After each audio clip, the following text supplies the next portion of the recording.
Affairs will come to order. I'm going to ask everybody, please rise, join me in the Pledge of Allegiance.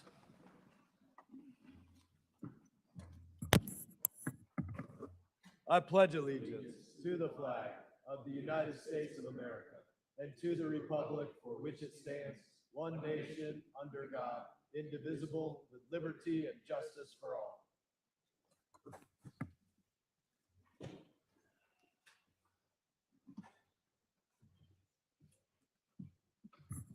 Good morning, everybody. Good morning to our witnesses. The purpose of today's hearing is to understand the importance of winning the AI arms race against the Chinese Communist Party and explore ways to ensure America dominates the defining technology of the 21st century. And I'm now going to recognize myself for an opening statement. Actually, I'm going to do unanimous consent first. I do ask unanimous consent that the chairman of the House Committee on Intelligence and Representative Crawford and Representative Molinar of Michigan be allowed to sit on the dais and participate in today's hearing. Without objection, so ordered. Winning the AI arms race is key to America's national security and our economic security.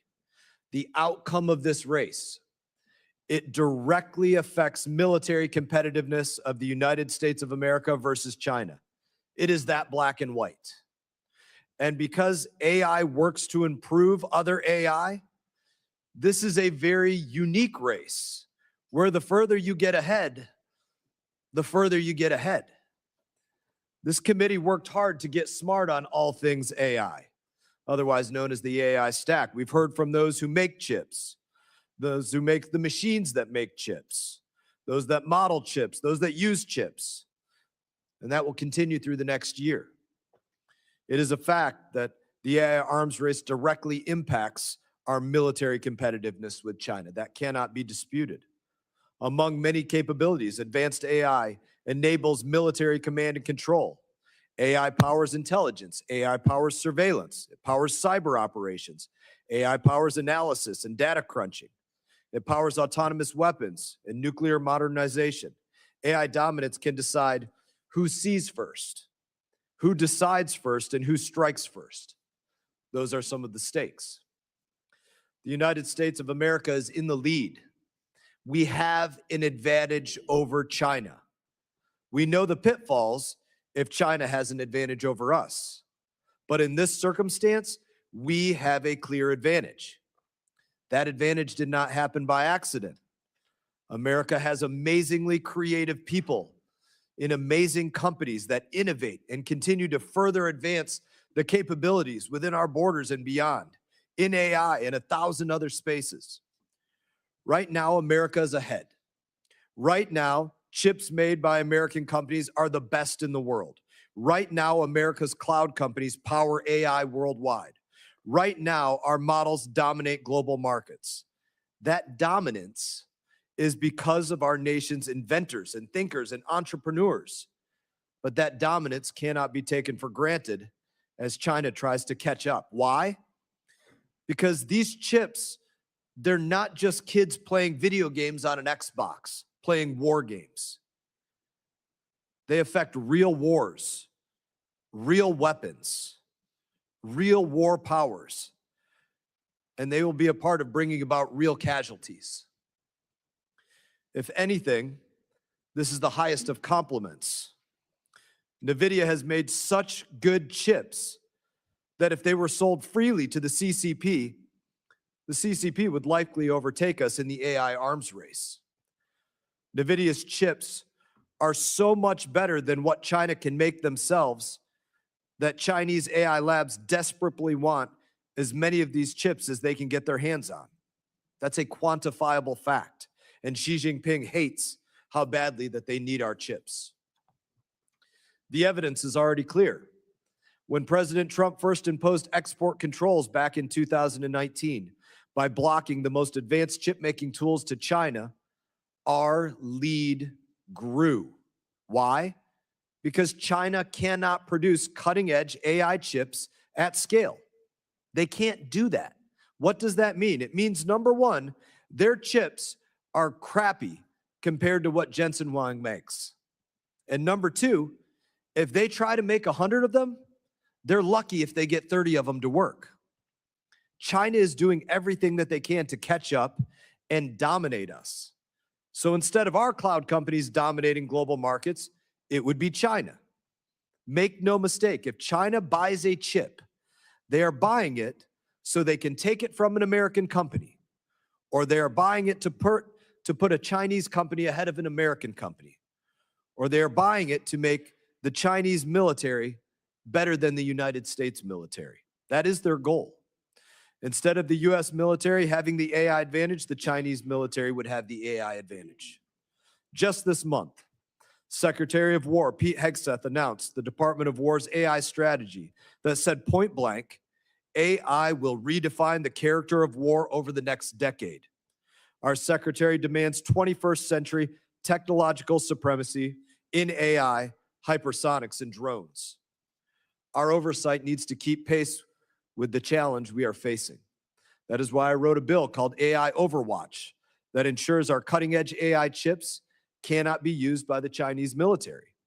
It is modeled after what we already do on foreign military sales. The principle is the same.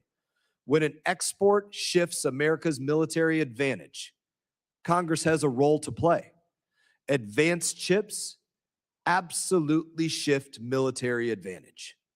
AI Overwatch would include chips with those same guardrails and those in future advanced chips.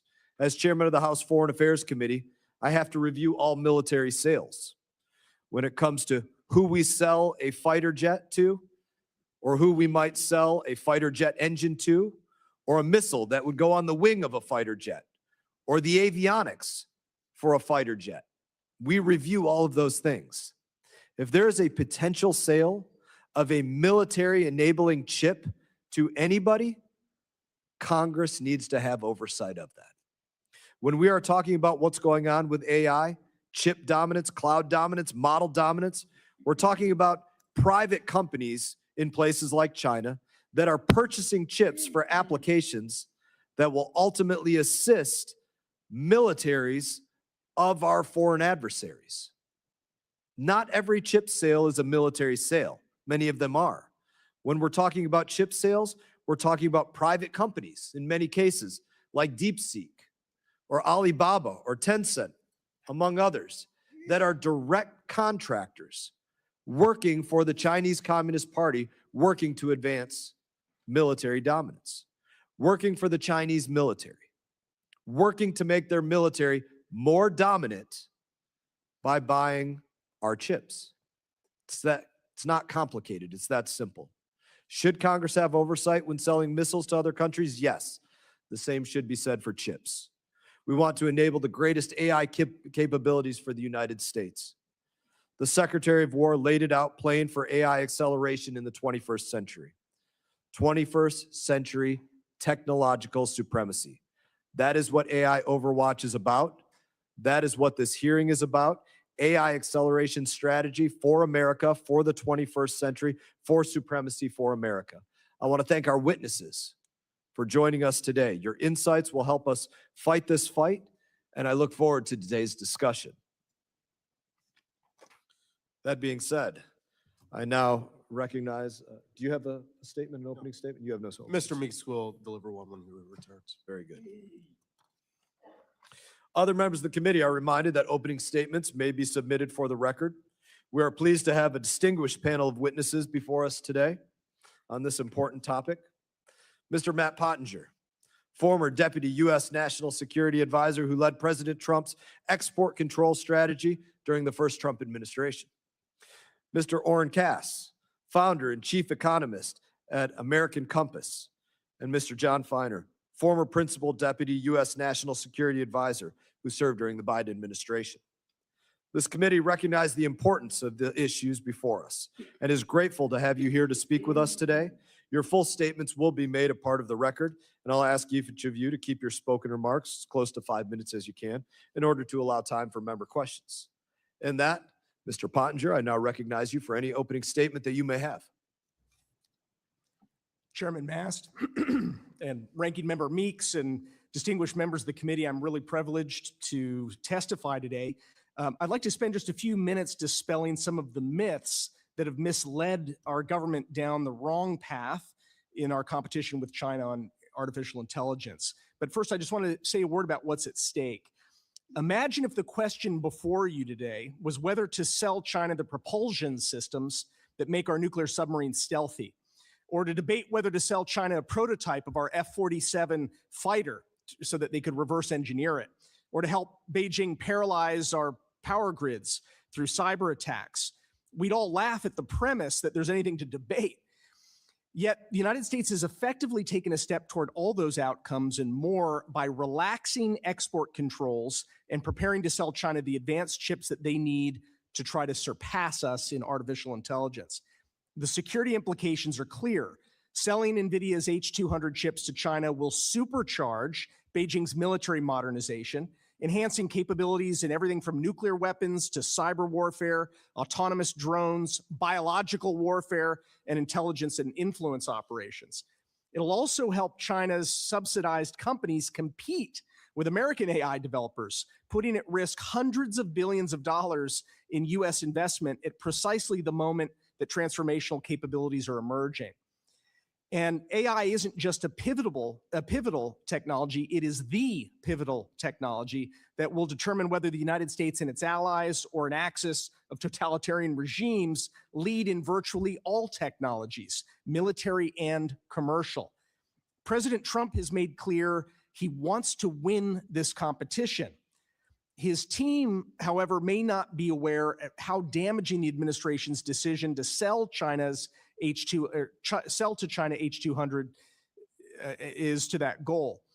The first task is to obliterate faulty arguments that have put US policy on the wrong track. Myth number one is that China has nearly caught up to the United States. AI leadership boils down to who has the best engineers, the most data, the cheapest electricity, the most effective marketing, and crucially, the most powerful computers.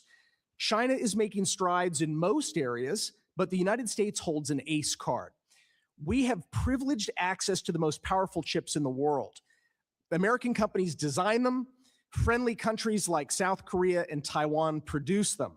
And this is thanks in no small measure to President Trump's groundbreaking export controls in his first term.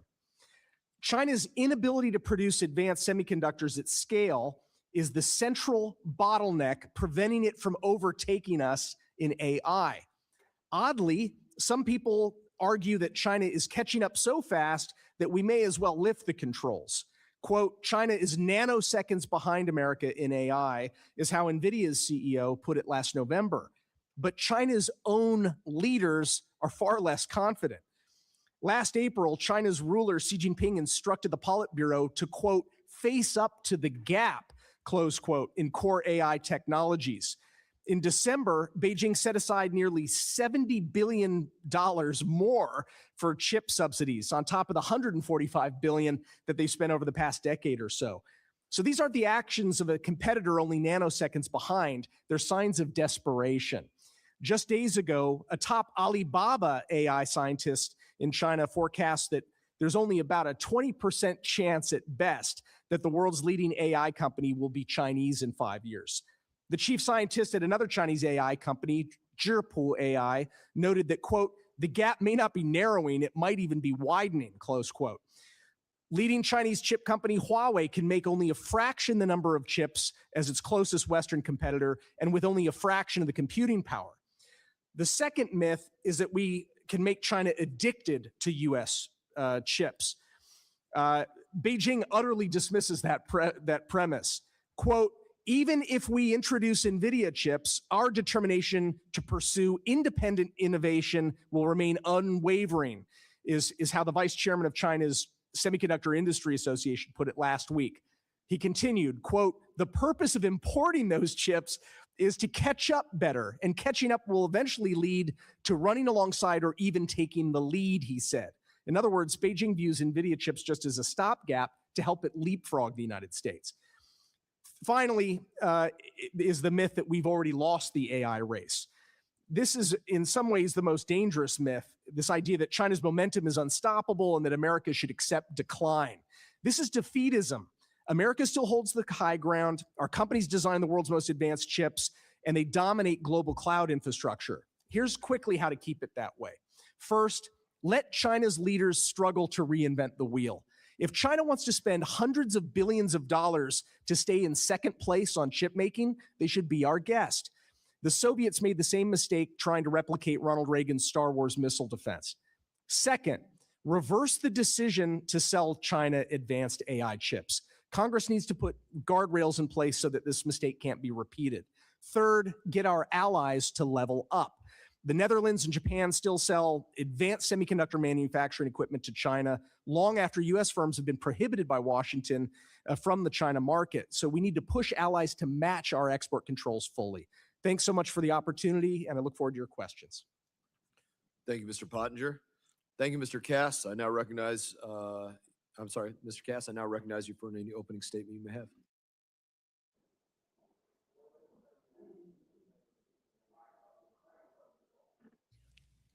Good morning, Chairman Mast, Ranking Members Meek, and members of the committee. Thank you for inviting me to participate in today's hearing. My primary message to the committee is this: advanced AI compute is essential to the AI era, enabling both economic dynamism and novel military capabilities. Denying our foreign adversaries access to this resource, then, is a matter of both geostrategic competition and national security. Now, I should confess that is not my own message. I copied it verbatim from the Trump administration's AI action plan, thoughtfully developed when the White House moved through a reasoned policy process last year. Again, the administration's stated policy, which is exactly correct, is that advanced AI compute is essential to the AI era, enabling both economic dynamism and novel military capabilities. And denying our foreign adversaries access to this resource is a matter of both geostrategic competition and national security. Consistent with that reality, the Trump administration moved last year to impose robust export controls on advanced AI chips, prohibiting the sale even of NVIDIA's less powerful H20 chip, which the Biden administration had intended to license. But we are here today because the administration has inexplicably reversed course and is now poised to begin licensing the sale to China of NVIDIA's H200, a far more advanced chip in mass quantities. I regret to say that US policy has been seemingly reshaped by business executives who promote China as a partner and prioritize short-term profit over the national interest. Most prominently, NVIDIA CEO Jensen Huang has argued that even the term China hawk should be a badge of shame. And he's argued that China's leaders, quote, want companies to come to China and compete in the marketplace, and that we should take statements by the Chinese Communist Party, quote, at face value. Of course, under our Constitution, citizens have the right to petition their government, no matter how unwise their ideas. But also under our Constitution, it is the people's representatives, not multinational corporations, that set national policy to ensure that it advances the national interest. When it comes to AI, that process has broken down, and Congress must intervene. I had some difficulty preparing this testimony because it is hard to know how to make the case for something so self-evidently true as the proposition that the United States should deny China access to advanced AI chips. As Chairman Mast just said, it's not complicated. As Mr. Pottinger said, we'd all laugh at the premise in almost any other context. But it's worth underscoring exactly why this is the case. First, the total amount of computational power available in a country is quickly becoming a key determinant of its technological capabilities for both economic and military purposes. As models have come to rely more heavily on inference, meaning the computation required to complete a task, the ability to expand capacity with the fastest, most cost-effective, and most energy-efficient chips has become increasingly vital. Second, as you've heard, the United States holds a decisive advantage over China. Leading-edge chip design and manufacturing are controlled by the United States and our allies. And analysts estimate that export controls imposed by the first Trump administration and extended by the Biden administration helped the United States to build a five-fold advantage in total computational capacity.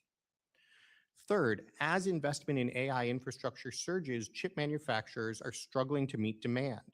NVIDIA has repeatedly declared itself, quote, sold out, and customers have faced long wait times.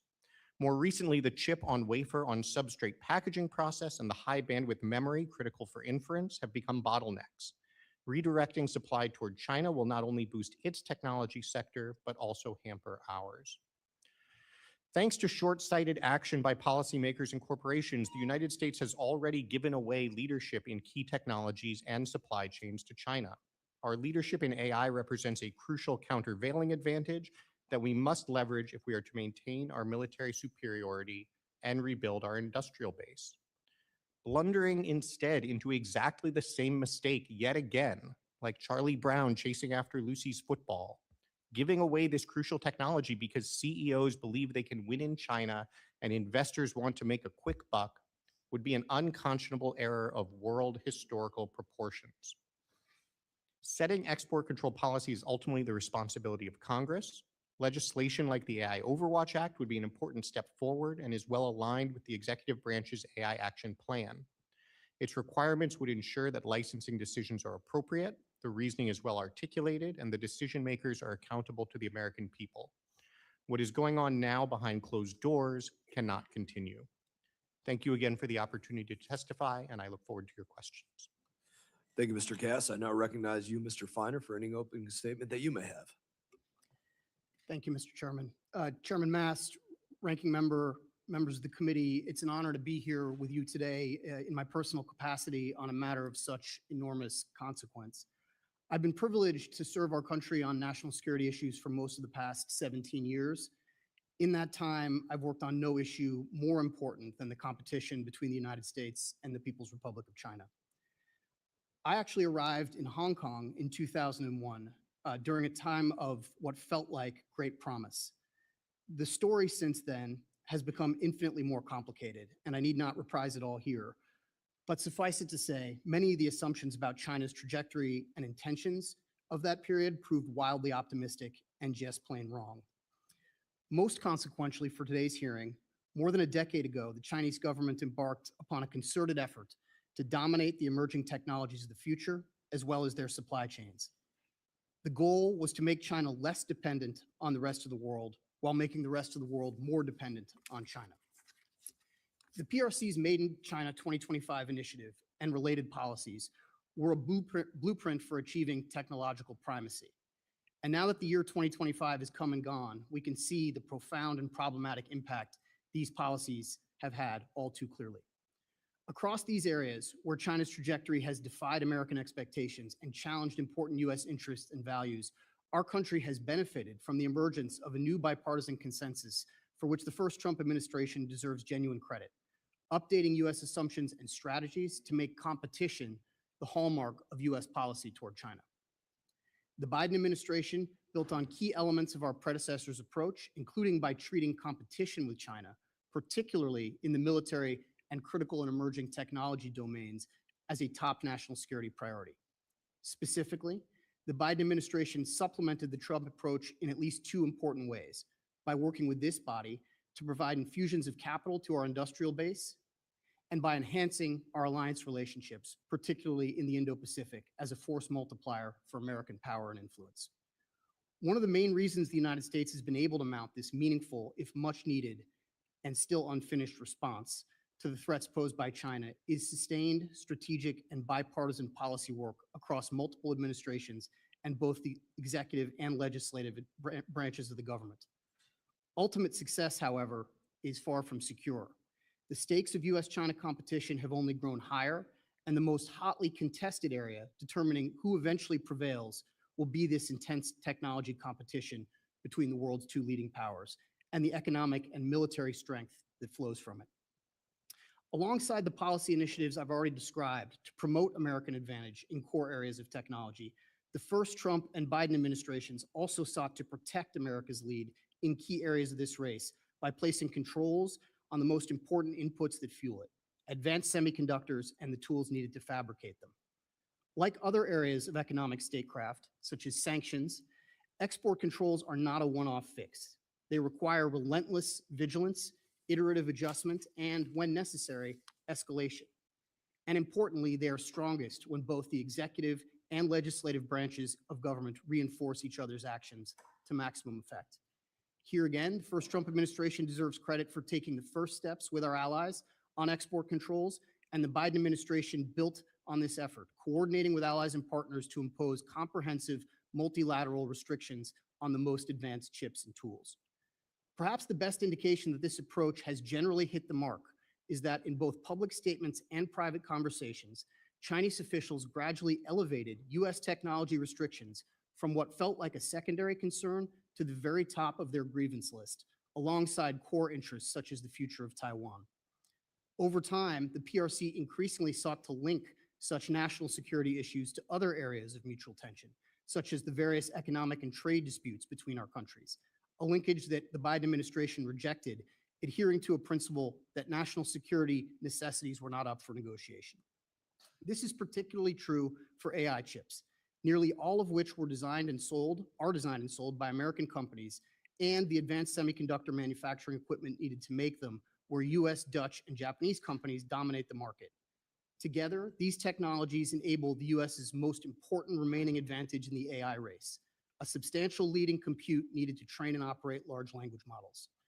China's leaders increasingly see AI as not just one of many technology priorities, but as the critical technology that will enable their economic and military ambition. And I am aware of no evidence that suggests China has any intention of slowing down its breakneck push to indigenize chip production, even if and as it acquires more capable US AI chips in the meantime. So for many reasons, now is not the time to take our foot off the gas or to replicate the sort of complacency and overconfidence of a bygone era, only this time with far less margin for error and higher stakes. The PRC's success in this race will enable it to extend its military power and influence across the region and beyond in ways inimical to our interests, if not our way of life. Thank you again for the opportunity to explore these issues with you, and I look forward to your questions. I want to thank you all for your statements. I'm now going to recognize members for questions that they may have. I'm going to begin with myself. I think I may only get through one question, but I thought it was a great, profound story that I had read. Mr. Pottinger, you were a reporter in your past life. And I know that you spent time reporting on China and Huawei. And I think you have a story that is very analogous to what's going on in this about telecom companies selling to Huawei at the time, thinking that they were going to cut their legs out from under them, so to say. And I wonder if you would just share that story, because I can't think of a better analogy to really illustrate the situation I think that we're in. Chairman Mast, thanks so much. In fact, I in a previous life, I was a reporter covering China for the Wall Street Journal at the same time that John Feiner was writing for the Washington Post in China, which is where we first met. One of the beats that I covered was the telecommunications beat, and this was at a time when the United States was absolutely dominant in telecoms.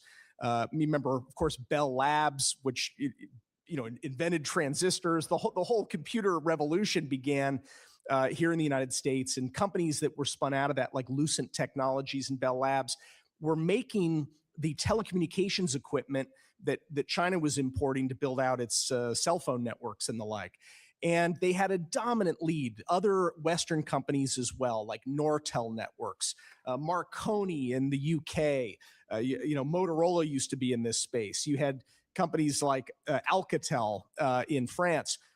They're all out of business now. They don't exist anymore. These were companies that employed hundreds of thousands of people because China used that equipment to leapfrog ahead and destroy their competition, and now to virtually monopolize telecommunications infrastructure. So what they would do is steal IP, subsidize to the tune of tens upon tens of billions of dollars, domestic champions like Huawei, and then go compete in other markets, both compete in China, but also start out in the global south, as we now call it, and eventually make their way to Europe and wipe the United States out of the entire business of telecommunications, which is where we are today.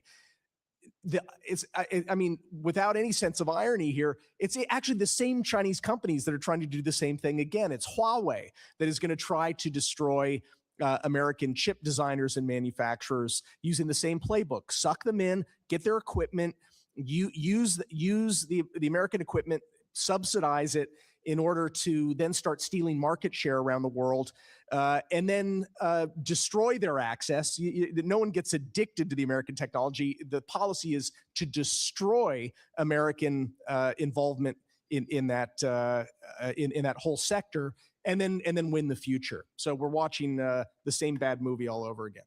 Yeah. And what would you give?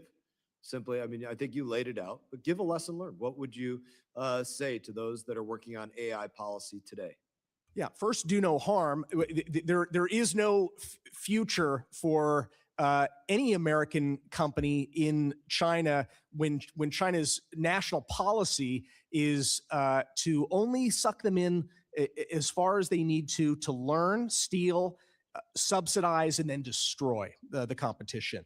So we should not be selling even the previous generation of NVIDIA chips, the H20s that Oren was just referring to. Now we're going to head to a far more powerful chip that is virtually state of the art.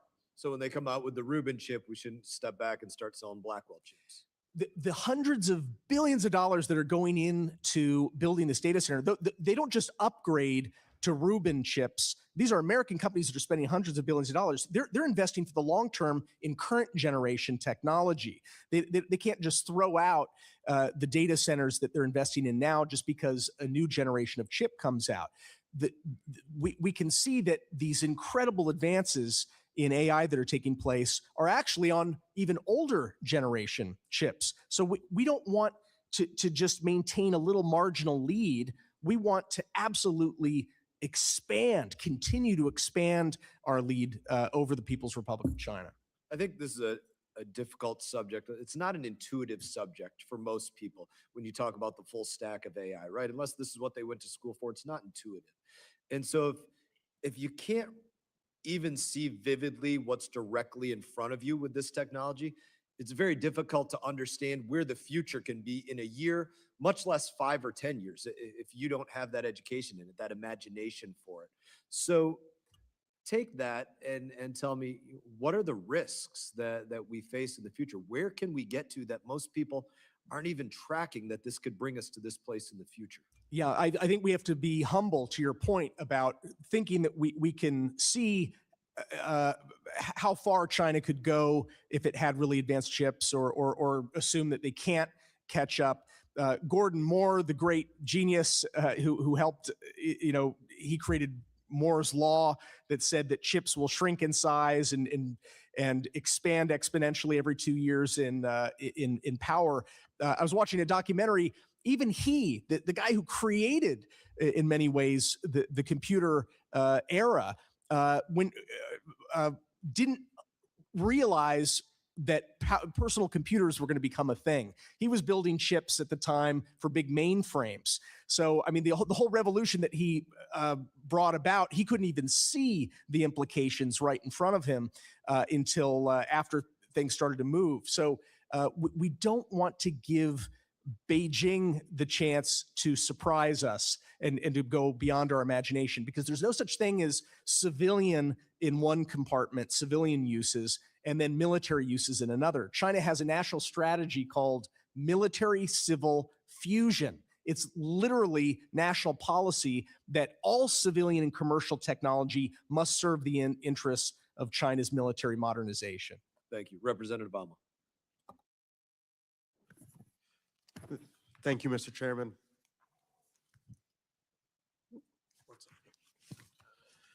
Thank you to our witnesses for being here. Today's hearing is titled Winning the AI Arms Race Against China. But let's be very clear.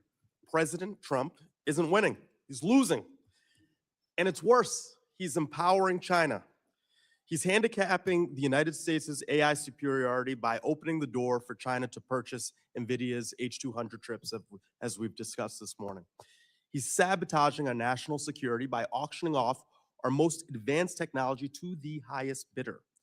And his aggression towards Venezuela and Greenland is creating a dangerous permission structure for Chinese and Russian aggression towards Taiwan and Ukraine.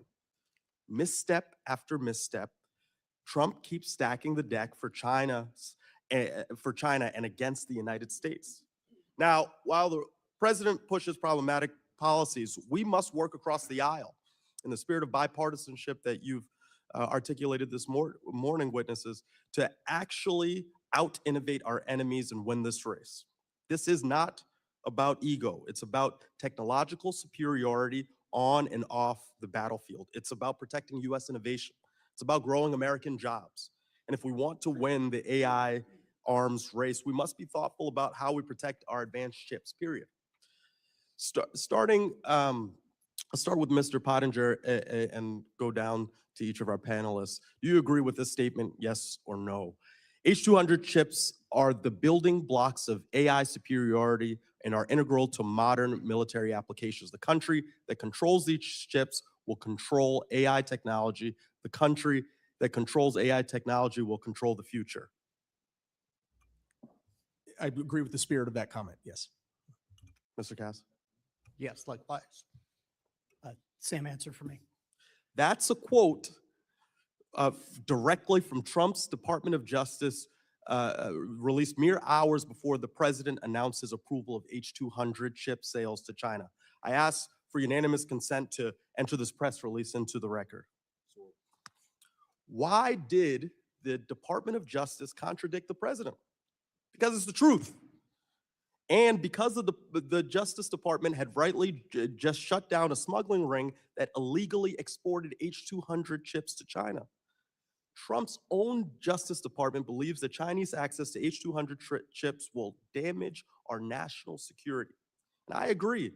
That's why Ranking Member Meeks and I demanded Commerce Secretary Lutnick provide us with the rationale for the approval of the sale of these H200 chips and details on how the approval will be implemented. Yesterday, the Bureau of Industry and Security went one step further and made it easier to sell H200 chips to China by easing its license review policy. The H200 chip has 6 times more processing power than the current US export controls to China. It's truly like Trump is handing our opponents our coordinates in the middle of a battle. Why are we giving up our advantage? So, Mr. Feiner, can you tell me how selling H200 chips to China undermines the United States' advantage over China in manufacturing advanced processing power? And does that threaten our national security, given your recent proximity to the issue? Well, starting with your last part of your question, yes, I believe it does undermine national security, and it does it in a few very clear and particular ways. One, as I think all of us have said in our opening statements, there is currently a gap in one key area of the elements that go into who will win the AI race, and that is compute. There are 2 elements that go towards how China can try to fill that gap. They can try to get more advanced chips from the West, principally from the United States, and they can try to get more advanced tools from the countries that make those tools, the United States, the Dutch, and the Japanese. Tools in order to be able to indigenize and make these chips themselves. The strategy, again, that goes across the first Trump administration and the Biden administration has been to deny them access to those 2 key inputs that would allow them to close what is still a massive gap in compute. Right now, China can only make about 1 to 3% of the computing power that the Western ecosystem, the democratic ecosystem, can produce.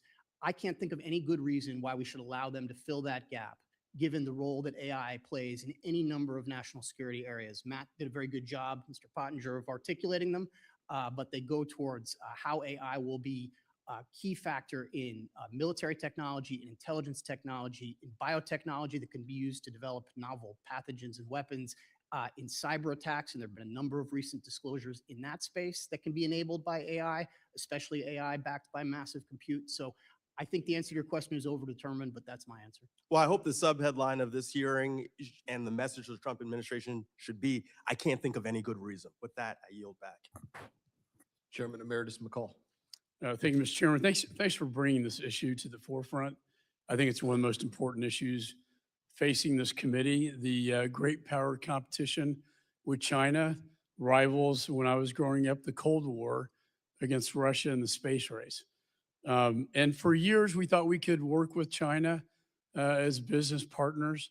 As you, Mr. Pottinger, Mr. Feiner, were covering China at that time, I was a young federal prosecutor in the Justice Department investigating the case of the reelection of Bill Clinton and campaign dollars flowing from China into the campaign coffers of the DNC. Why? Because they wanted the competitive advantage of our technology. What I found were deposit slips in Johnny Chung's bank account from China Aerospace in a meeting with the director of military intelligence where they talked about this very issue. They wanted our technology back then in 1997, and they want it today. It's even worse, far worse today than it was in 1997. And I think y'all have laid the case out very clearly in terms of what the threat is today. You know, they steal so much intellectual property from this country, but we don't have to sell it to them. And that's the axiom that led me to introduce the Enforce Act. Very simply, you cannot sell military grade AI technology to China. I marked it up out of this committee. It went to the floor, and then it was blocked from a floor vote because of outside special interest groups at play in this debate. And let's be honest, there are outside special interest groups trying to block this, what we were talking about today, and that kind of legislation. I commend the chairman for his bill, and I support it. My U.S. attorney in Texas, as these H200 chips were smuggled into China, said, quote, "These chips form the building blocks of AI superiority and integral to modern military applications." So this agreement with NVIDIA, we met with the CEO, and I asked him, you sold them the very chips that they use to create DeepSeek AI. AI opens the windows, the chairman said, to military-grade applications.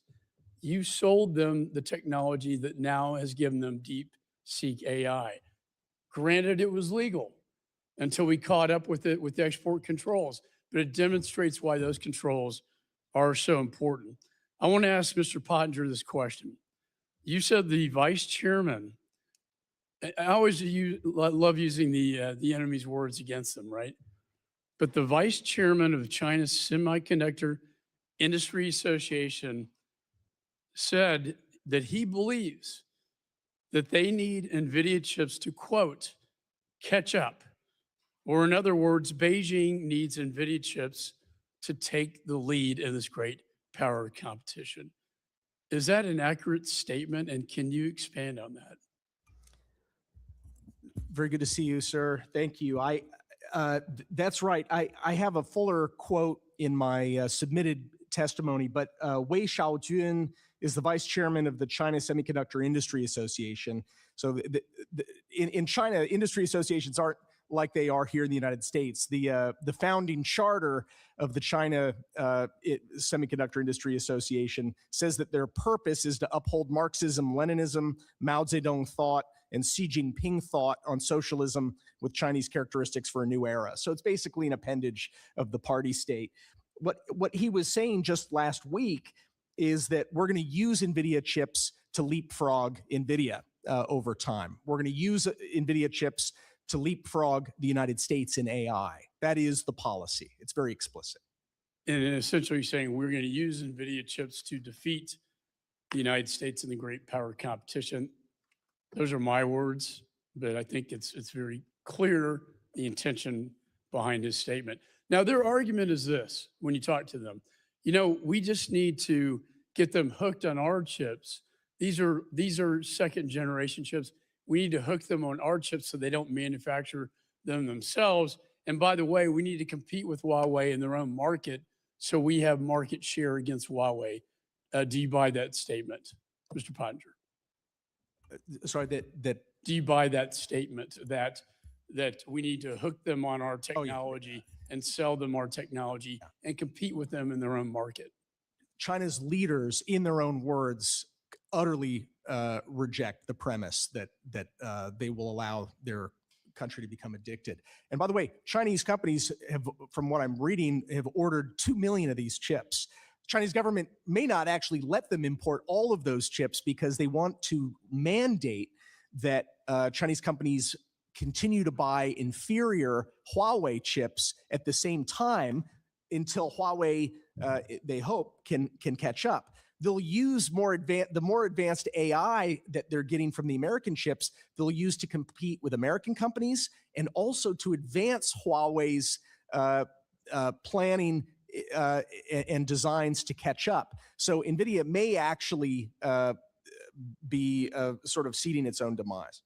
Anytime we compete with China in their own market, we lose market share. I yield back. Thank you, Chairman Emeritus. Before we move on, I want to submit for the record a document by the Bureau of Industry Security, Department of Congress, released yesterday, 1/13/2026. It is the rule regarding sales of H-20 and H-200s.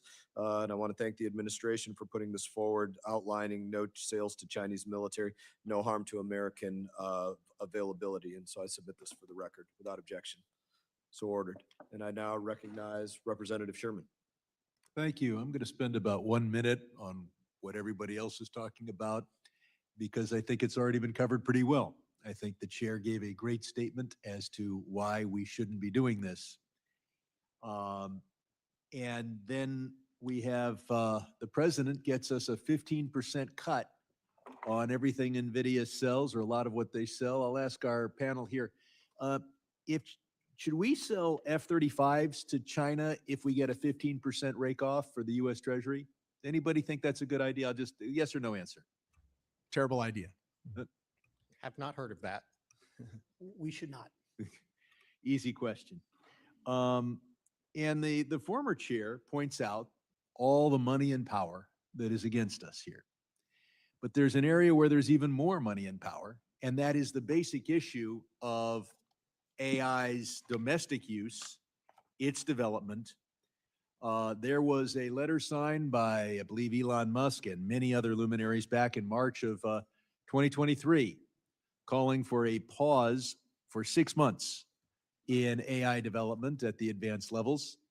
Think of all the money and power. That thing died right away. Now, in history, there are many occasions where you focus on your traditional, understandable enemy and then get sideswiped. We saw this with Byzantium and Rome, Byzantium and Persia fighting just to have the Arabs take over. We saw the Inca Civil War when they should have noticed that the Spaniards were coming. And we, of course, are very comfortable talking about how to take on China. We do that in this room all the time. They're our traditional enemy, at least now. And we fail to focus that the bigger risk is AI itself. We have a situation where, for the first time ever, there's going to be a greater intelligence and human intelligence on the planet. The last time there was a new level of intelligence is when our ancestors said hello to Neanderthal. It did not work out well for Neanderthal. And trillions of dollars are being spent to make AI more powerful. I've been talking about this for 25 years. You think that I sound weird now? You should imagine what people thought when my staff told me to stop talking about this 25 years ago. So the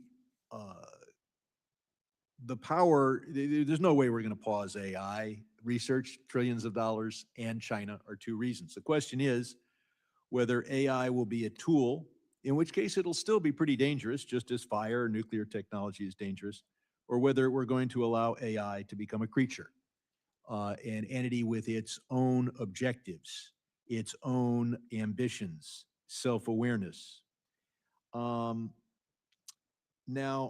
the proponents of AI tell us they're doing research to make AI controllable, and then when you look at what they're spending money on, it tends to be a PR effort, or they're focused on data security, which is important but not existential.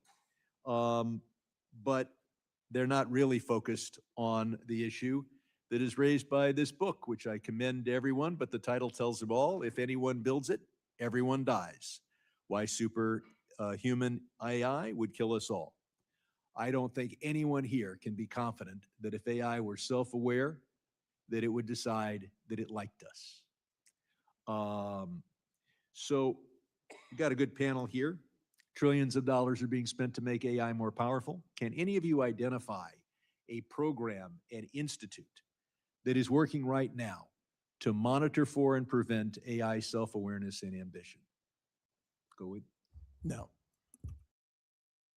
My sense is that there's a number of certainly nonprofit organizations focused on this, in addition to the research efforts that you mentioned going on in a lot of the labs. Can you name one that you think is doing a good job? I didn't bring a list of organizations. I'm just saying that. I'll ask you to furnish one for the record. Then, All right. and I'll go to our third witness.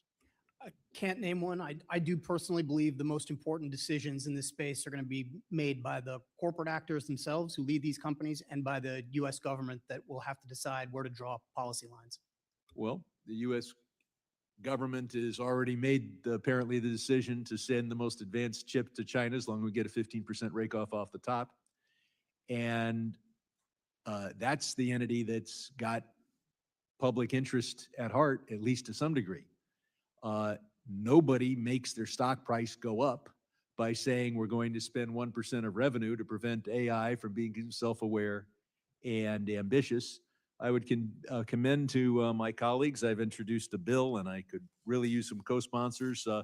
And it's called the AI Research and Threat Assessment Act that gets the National Institutes of Standards and Technology, NIST, to begin programs on how to monitor for and prevent AI from becoming self-aware, ambitious, having its own goals. Because while some of the people worried about this talk about stopping AI research, that isn't going to happen. This hearing illustrates that. The only way we avoid what this book is talking about is if we get the benefits of AI, but we make sure that it is not self-aware or does not have its own objectives. And I yield back. Gentleman yields back. Chair recognizes Mr. Wilson.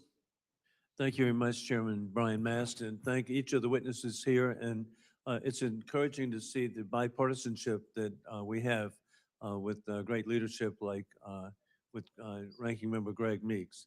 With that in mind, as federal agencies, schools, and critical infrastructure sectors begin implementing artificial intelligence, there is concern about the Chinese Communist Party's operatives using American artificial intelligence models to further their world conquest agenda.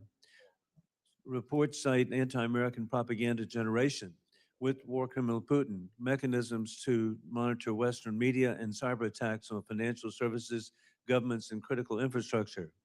And Chairman Pottinger, the foundation of defense of democracies is very important for supporting peace through strength. Thank you for your efforts. With that in mind, what security standards can and should be implemented on artificial intelligence labs to stop the Chinese Communist Party, war criminal Putin, or others from either exploiting American models to undermine America or accessing them through cyber attacks? Thank you, sir. I think that we should probably have reasonably good insider risk programs operating in our labs so that we know that people who are working in those labs are working in good faith in advance of enhancing human liberty and well-being, not advancing the aims of a totalitarian regime. We should be working with allies and partners and excluding declared adversaries of the United States from gaining the fruits of that kind of research. Those would be two starting points. And I'm sure I can think of some others that I'd be happy to submit. Very positive. Thank you. And Mr. Cass, after President Donald Trump's very successful conduct of Operation Midnight Hammer against the Iranian nuclear facilities, the chairman of the Joint Chiefs of Staff, General Raisin Kane, disclosed that the War Department had secretly been the largest user of supercomputer hours in America to develop the bunker buster bomb. Jensen Huang of NVIDIA has recently said that 90% of the largest supercomputers in the world this year will run on advanced AI chips instead of CPUs. What security conditions should be imposed to ensure that the H-200 sent to China are not used for AI supercomputers for the People's Liberation Army? I think, unfortunately, it's impossible to impose such limits, which is why we should use the limit of not selling them the chips. As was mentioned earlier, China has a military-civil fusion policy that makes such distinction essentially impossible. I also think it's very important to say that the entire theory of it, quote, addicting them to our chips assumes that they're going to be able to use our chips for the things that they most want to use them for. Uh, there is no world in which we somehow don't let them use the chips for the most valuable purposes and they don't develop their own chips. It's a pretty nonsensical approach to policy, I would say. And indeed, there's a civil military fusion that Americans just can't even comprehend with their plans for the future. And Mr. Feiner, I share your experience of having been in China 25 years ago.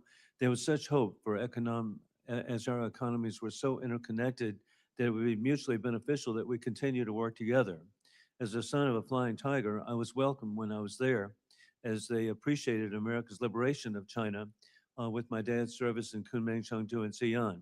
But sadly, the CCP is hurting the Chinese workers and rewriting history to credit war criminal Putin for liberating China, which is false, as the Soviet Union only assisted China after the war was virtually over in the last days. How can we reach the people of China that the CCP policies are self-defeating? So, first of all, thank you for the question, Congressman. I don't want to be too optimistic about our ability to penetrate what is a very difficult information environment in China. The CCP imposes severe constraints on what information is allowed to reach the Chinese people through a well-documented Great Firewall, as it's sometimes called. That said, the United States should be messaging to the Chinese people exactly what our policy is, what our concerns are. But it is a very difficult information environment to penetrate, and if anything, hardening, not softening over time. And indeed, the Chinese people should know we have great affection for the people of China, but want a difference in regard to their government. I yield back. Chair recognizes Ranking Member Meeks. Thank you, Mr. Chairman, for organizing this hearing.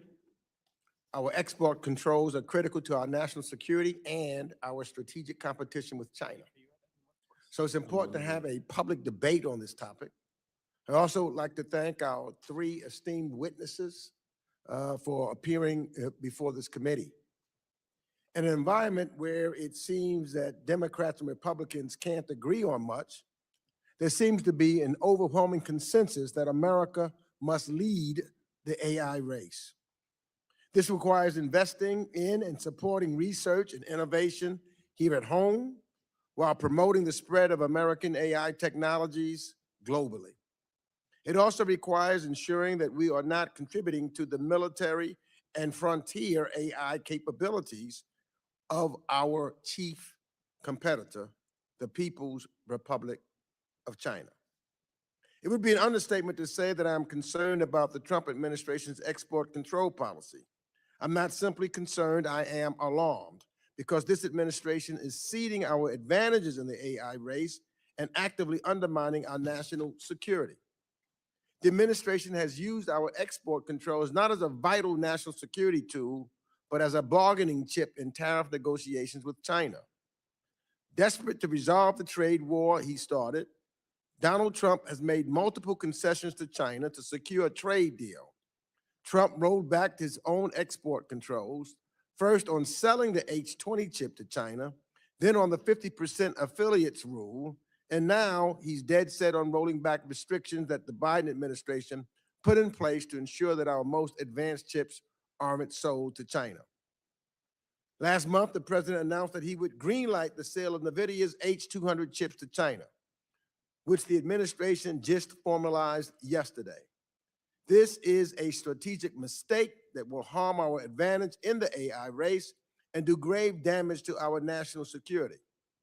Just last month, when the Trump Justice Department charged two PRC individuals for smuggling H200s, it stated, "These chips are the building blocks of AI superiority and are integral to modern military applications," and I unquote.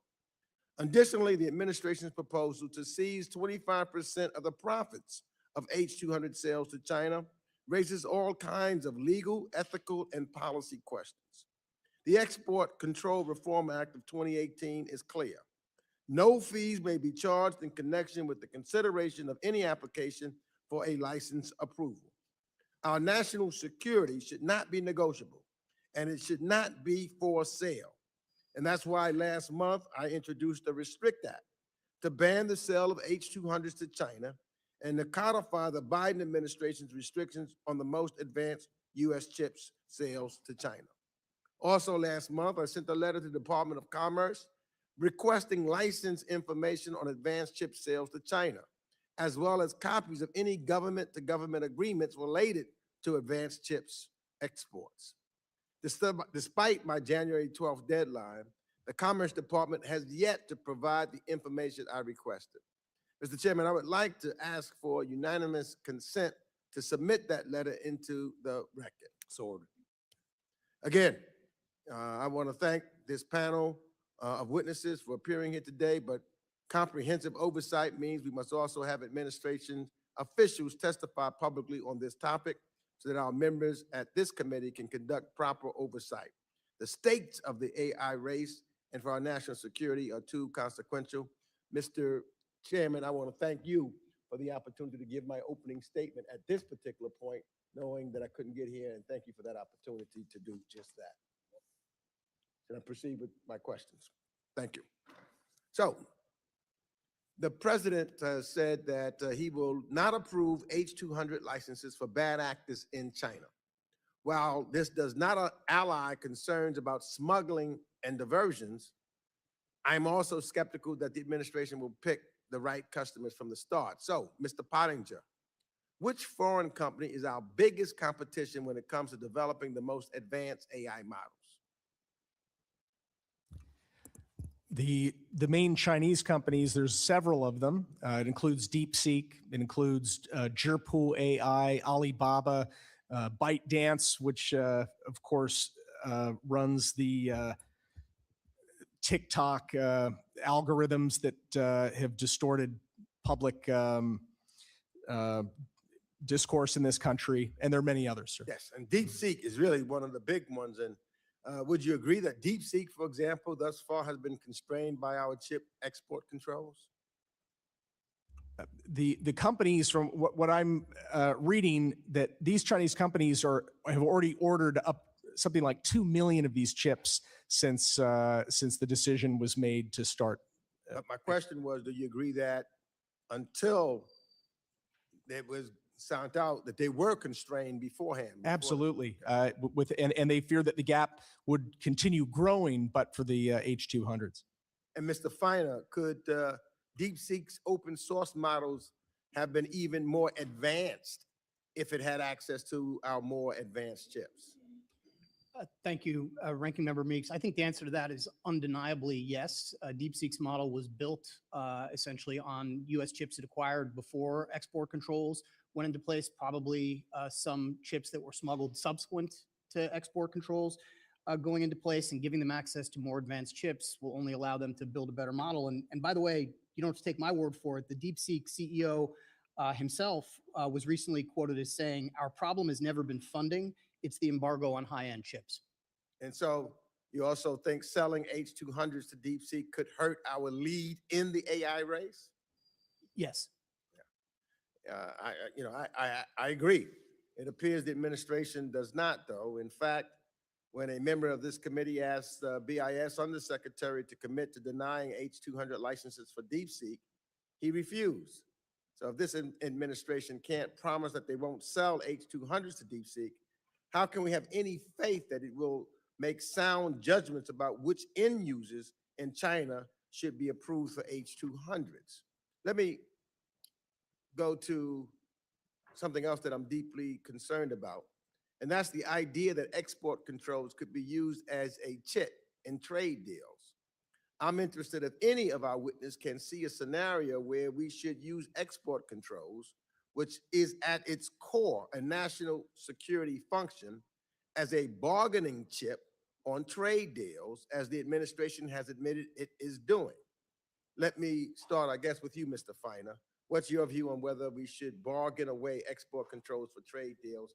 And what does it mean for our credibility with allies and partners, and how it could impact our broader export controls framework?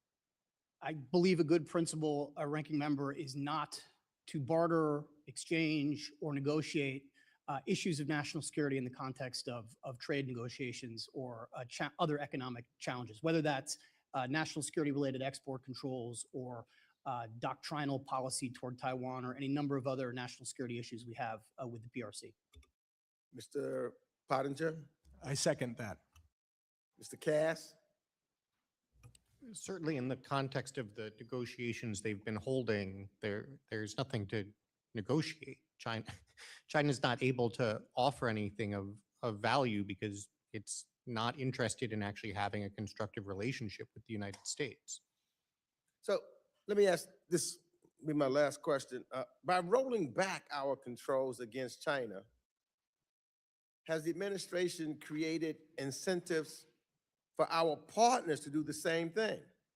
And what impact do you think it has on working with allies and partners on export controls against China in the future? Mr. Feiner? So I mentioned in my opening statement, as did some of the others, we haven't focused on it as much in the questions, but the other key control that is placed on technology going to China is semiconductor manufacturing equipment.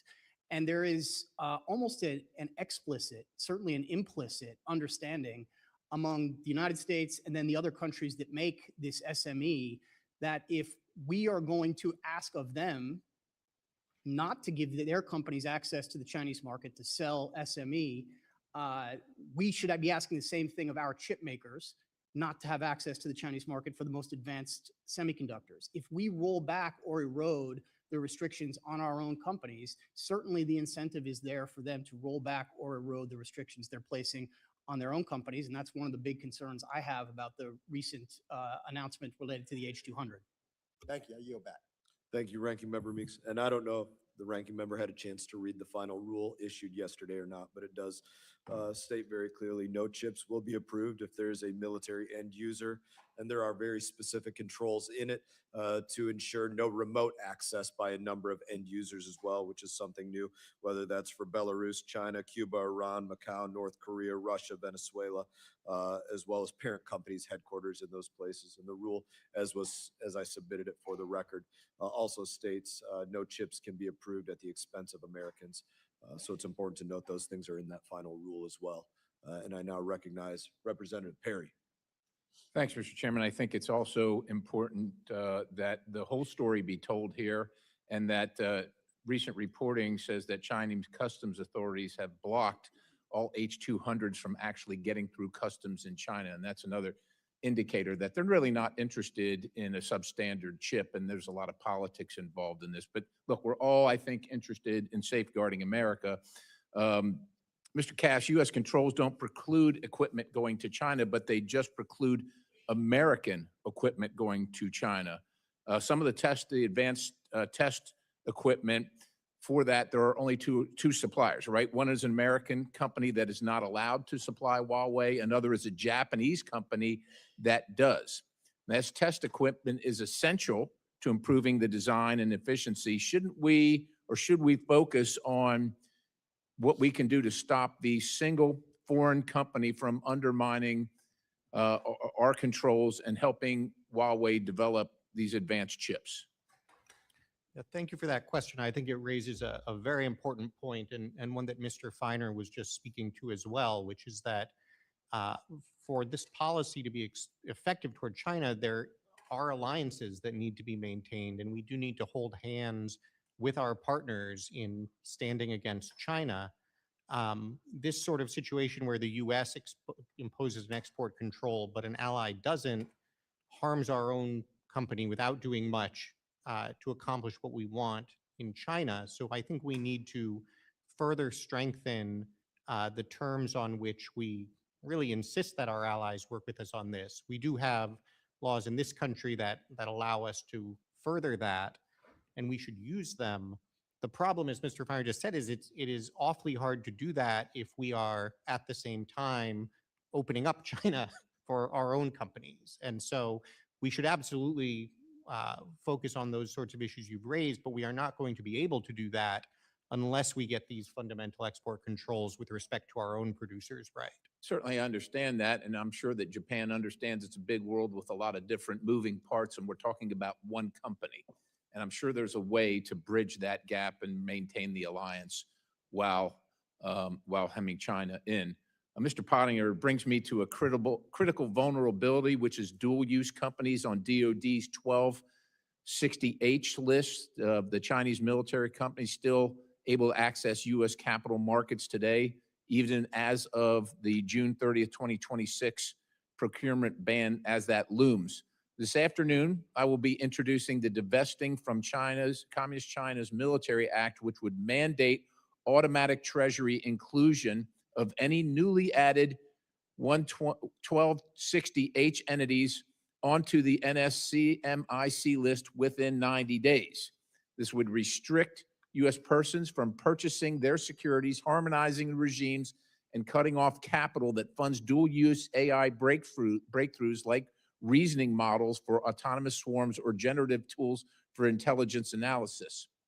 Technically speaking, many 1260H firms contribute to the PLA's military-civil fusion pipelines that accelerate adoption of civilian LLMs into the defense system. Does closing the investment loophole strengthen our position and send a very strong signal? Thanks so much, Congressman. I look forward to learning more about your bill. During the first Trump administration, President Trump did move forward on a limited list of Chinese companies to try to prohibit Americans from investing in them, and even to force divestiture over a period of a year. I believe that this is a wise policy, and it sounds like it's very much in tune with what you're advancing. We have the deepest, largest, and most liquid pools of capital in the world available on our markets here. And Beijing has used that to their advantage. And we've allowed them to do it regardless regardless of administration and politics. We've allowed them to do it at our own peril and actually given them special treatment vis-a-vis our own American investors. That's right. There was fortunately the Holding Foreign Companies Accountable Act that was passed a few years ago that was designed to close at least one of those loopholes. And I'm not even sure that has been closed yet. So thanks for your leadership on that. Appreciate it, Mr. Chairman. I yield the balance. Representative Liu is recognized. Thank you, Chairman Mast. Before I talk about AI, I want to talk about Venezuela. This morning, Democrats held a special hearing on Venezuela, and we did so because Republicans refused to hold a public hearing on Venezuela. I'm just going to state a very obvious fact. If Republicans thought what Donald Trump did was good, why are they afraid to talk about it? Why are they afraid to hold public hearings of Venezuela? Because they know that Donald Trump's Venezuela operation is a disaster. Donald Trump said he is acting president of Venezuela. And what did we learn from the State Department recently? They just issued a dire warning telling Americans to leave Venezuela right now because there are armed militias running around targeting Americans. And the Exxon CEO recently said to the White House, to Donald Trump's face, Venezuela is uninvestable. I demand that this bipartisan Foreign Affairs Committee hold a hearing on Venezuela to get the truth out to American people. Now let's talk about AI. So as far as I can discern, this is the White House policy on AI. Suppress federal bills on AI, try to suppress any state from regulating AI, and then sell advanced AI chips to China. And now I'm speaking to the tech industry. Following the White House lead, they have led you down a dark and wrong path because it's resulted in the three things you want to avoid. Backlash from the American public. You've got now backlash from Democrats and Republicans, and you've got multiple states regulating you. So maybe you just ask your large language model for a better approach because it's not following the White House policy. It's led you down the wrong path. Now, specific to export controls on AI chips, I think there's really only one question here, which is, well, how long is this going to delay China from getting the chips? Or getting the same sort of capability. I served on the US Air Force on active duty. One of the reasons we have an amazing Air Force is not because we have a fighter jet no one else has. It's because we have a fighter jet no one else has for 10 to 20 years. So in terms of AI chips, if you were to tell me that stopping or banning high performance chips to China would hold China back for 2 weeks, I'd say sell these chips to them. If it was 2 months, I'd probably still say sell these chips to them. If it was 2 years, I would say no, we probably shouldn't sell these chips to them. So my question is, what NVIDIA has said is that the highest performance Chinese chip, which I understand is the Sen 910C, is comparable to the H200. So I just want to ask that question of all of you. Do you agree with that? And if you don't, what is a timeline we're talking about here? 2 months, 2 weeks, 2 years? Anyone can answer that. I'll speak to it briefly. I think it's a very important question to focus on the actual technical details. And it is, first of all, just not the case that any chip coming out of Huawei at this point is the equivalent of what the H200 can do. I think it's also important to make two other distinctions. One is just how many chips Huawei can produce.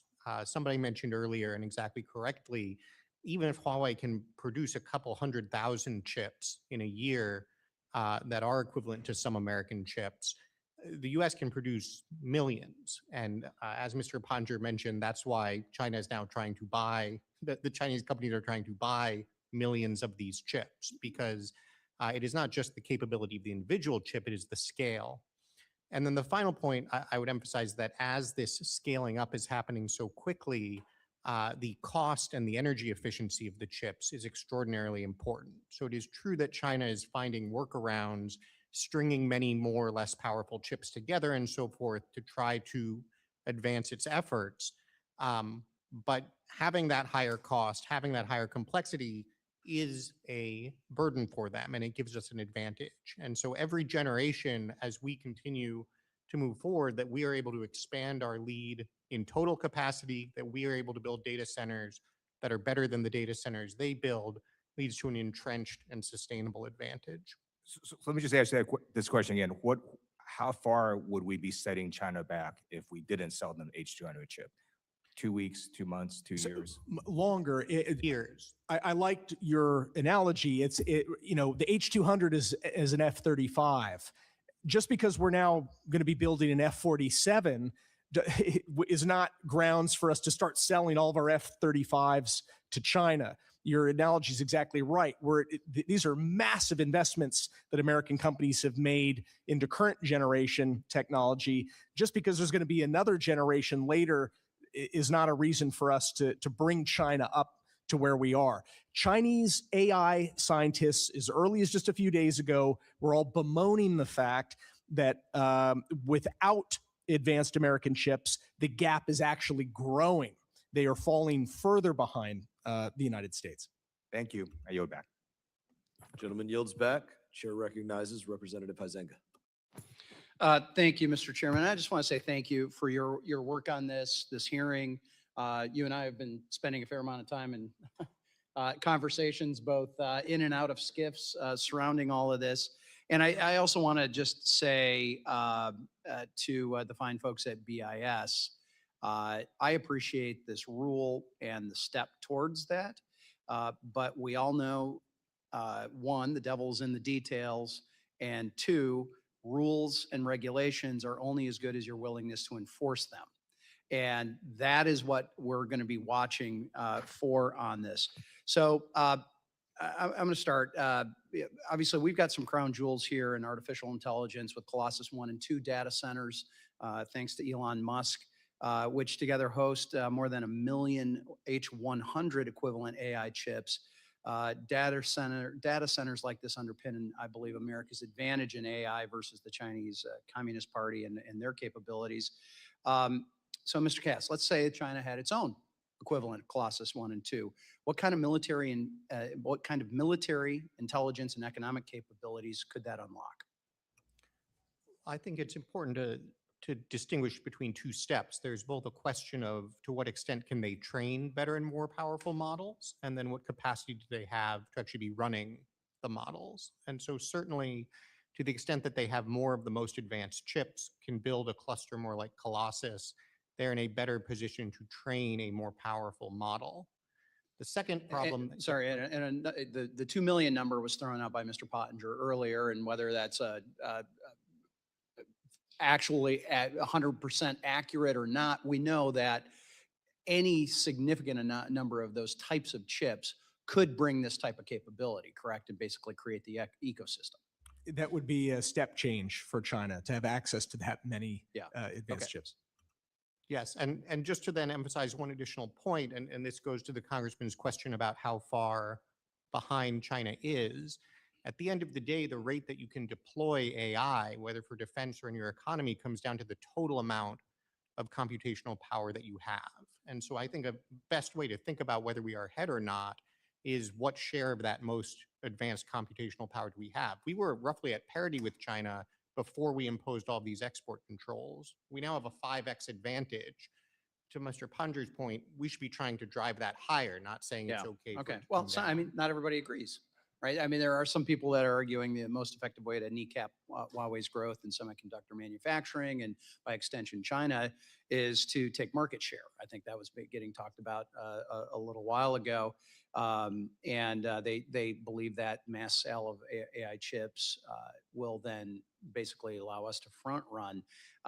It's been a while since I've read Sun Tzu's Art of War, but I kind of remember a few concepts of this about how you're going to suck your enemy in before you then do an end around on them.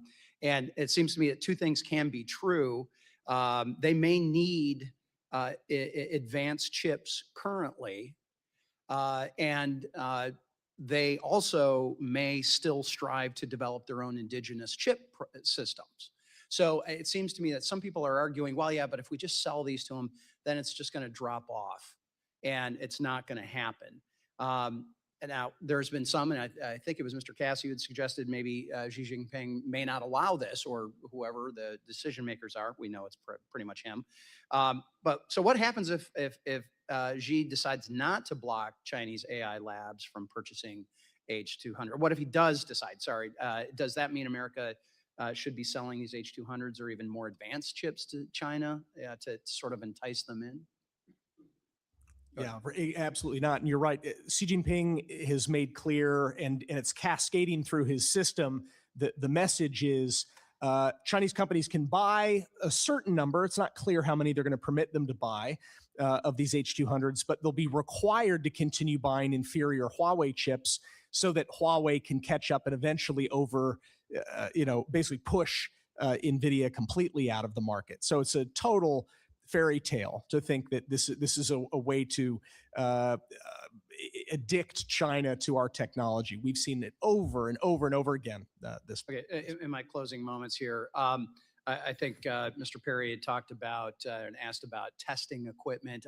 I would note that I have a bill, the Semiconductor Technology Resilience, Integrity, and Defense Enhancement Act, STRIDE Act, which would require our allies to adhere to our own export controls. And I guess the question is, should the United States use foreign direct product rule to end foreign backfilling? What we're seeing is some of our allies are allowing that backfilling to go in and do repairs and enhancements and those kinds of things. We should, if necessary. Our goal should be to reach a good agreement that everybody holds hands on and wants to work together on. But we certainly have that stick available, and it should be part of our strategy if we need it. And I know, Mr. Chairman, my time, he just gave me the wink like you're done. So, but I do appreciate the extension there. And this is extremely important, and I appreciate everybody's time and attention. Thank you. Representative Kamlagerdev. Thank you, Mr. Chair, and to our witnesses for being here today. I will say it is a new low for this majority to refuse to even discuss, let alone conduct oversight of the president's invasion of Venezuela and potentially U.S. partners around the world. This committee has never made itself as irrelevant to our country's foreign policy as it is right now. And I don't know how this majority expects to credibly call out the dangers of China's AI capabilities if Trump is committing the same coercion, exploitation, and imperialism they warn could come from China. I call that cognitive dissonance. But if we're going to talk about AI and the AI competition with the PRC, then we also need to sound the alarm about how Trump is causing us to lose the AI race. So, at his meeting with Xi Jinping in October, Trump bailed himself out of his own trade war by negotiating away new export restrictions. So, since then, he has reportedly prohibited new export controls on China to avoid rocking the boat, leaving us with less tools and leverage than before he started his trade war. So, Mr. Feiner, would you say that removing our ability to impose new restrictions on the AI technology sold to China is detrimental to protecting U.S. leadership in AI? Representative, I would agree with that statement. Yes. Thank you very much.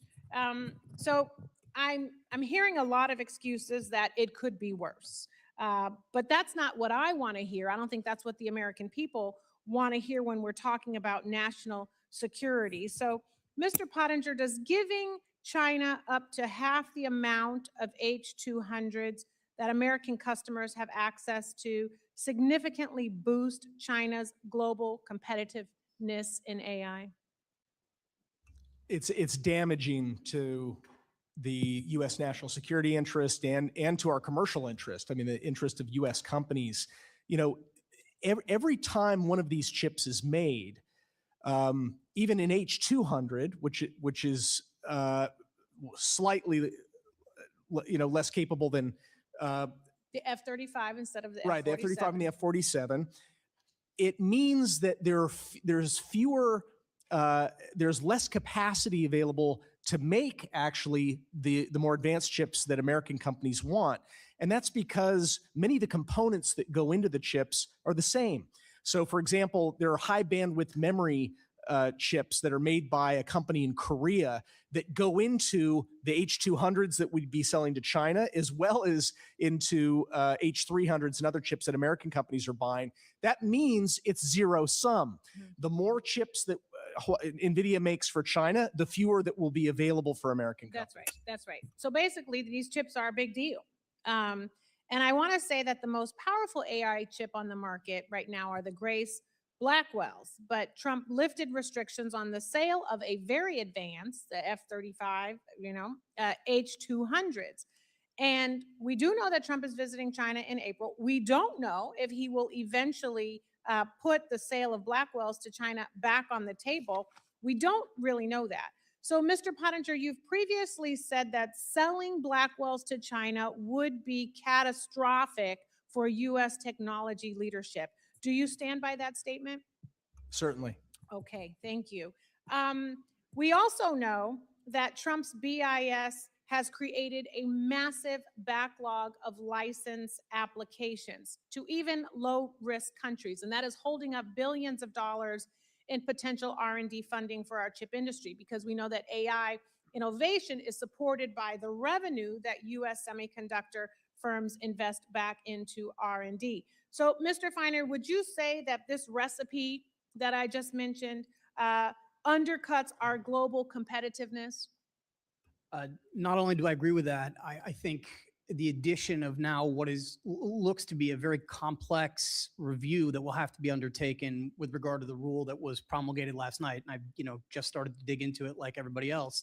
The fact that that is going to be a time-intensive, labor-intensive review involving multiple factors, hard verification. By the way, verification that's going to depend in some cases on the attestations of Chinese companies about who their customers ultimately are. That does not suggest to me that this backlog is going to get shorter. And the idea that we're going to be doing this labor-intensive review to have chips end up going to China as opposed to partners, allies, and other places, to me, does not strike me as the best possible use of BIS resources. You're being very kind. Thank you for your responses, Mr. Chair. I yield back.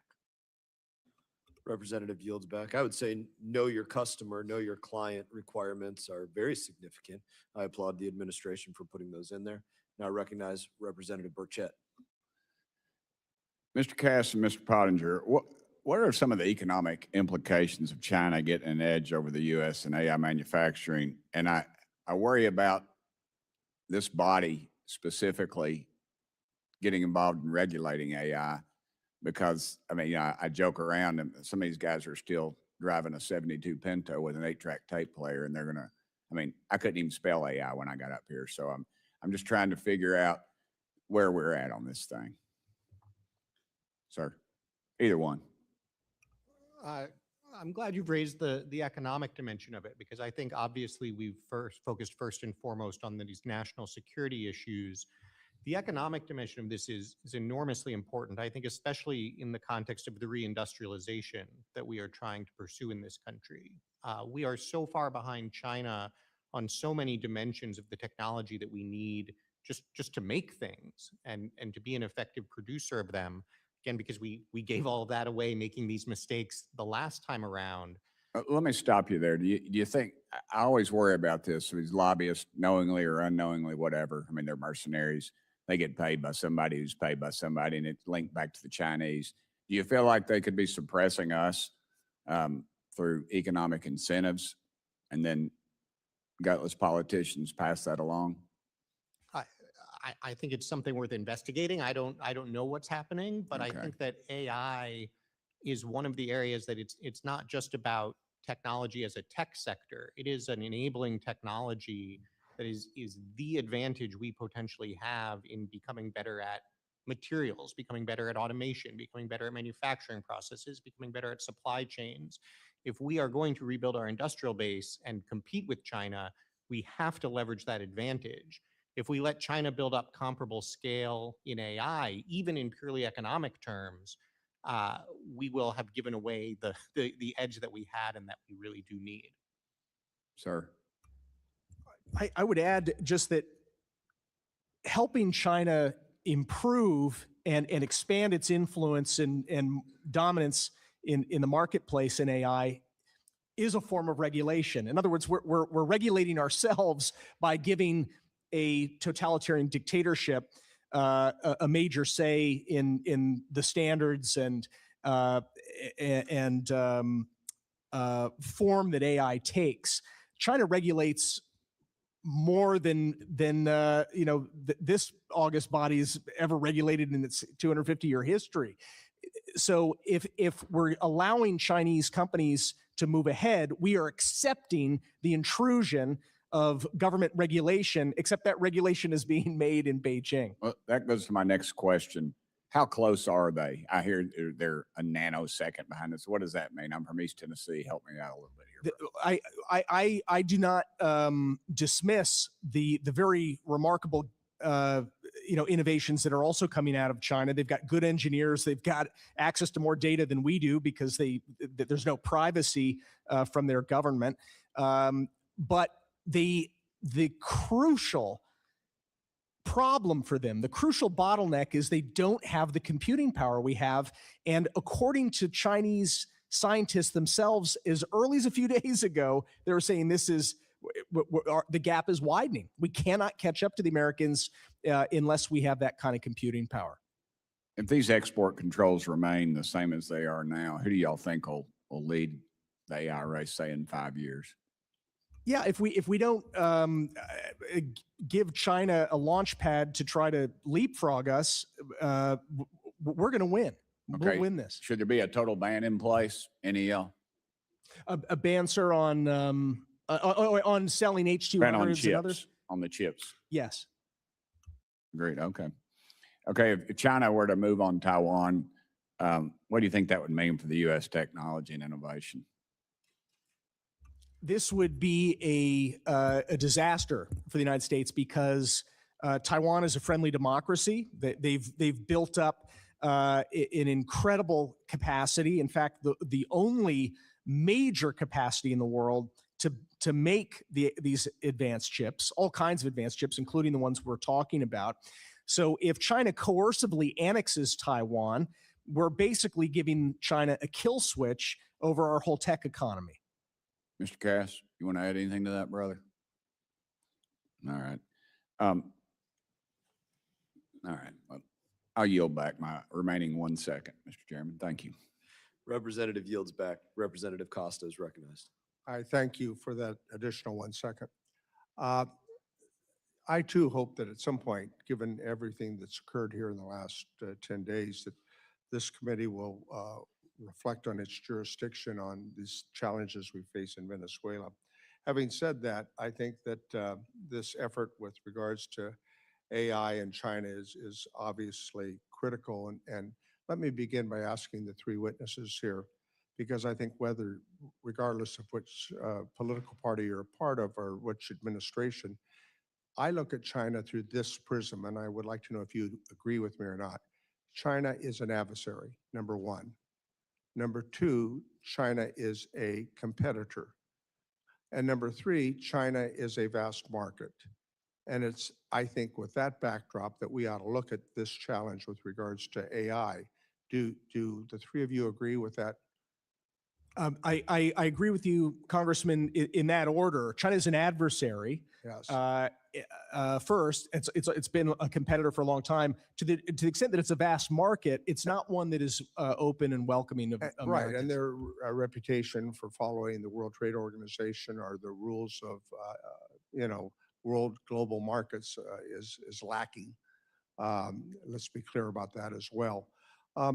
The conditions of the export authorization, Chinese customers cannot use chips for military purposes.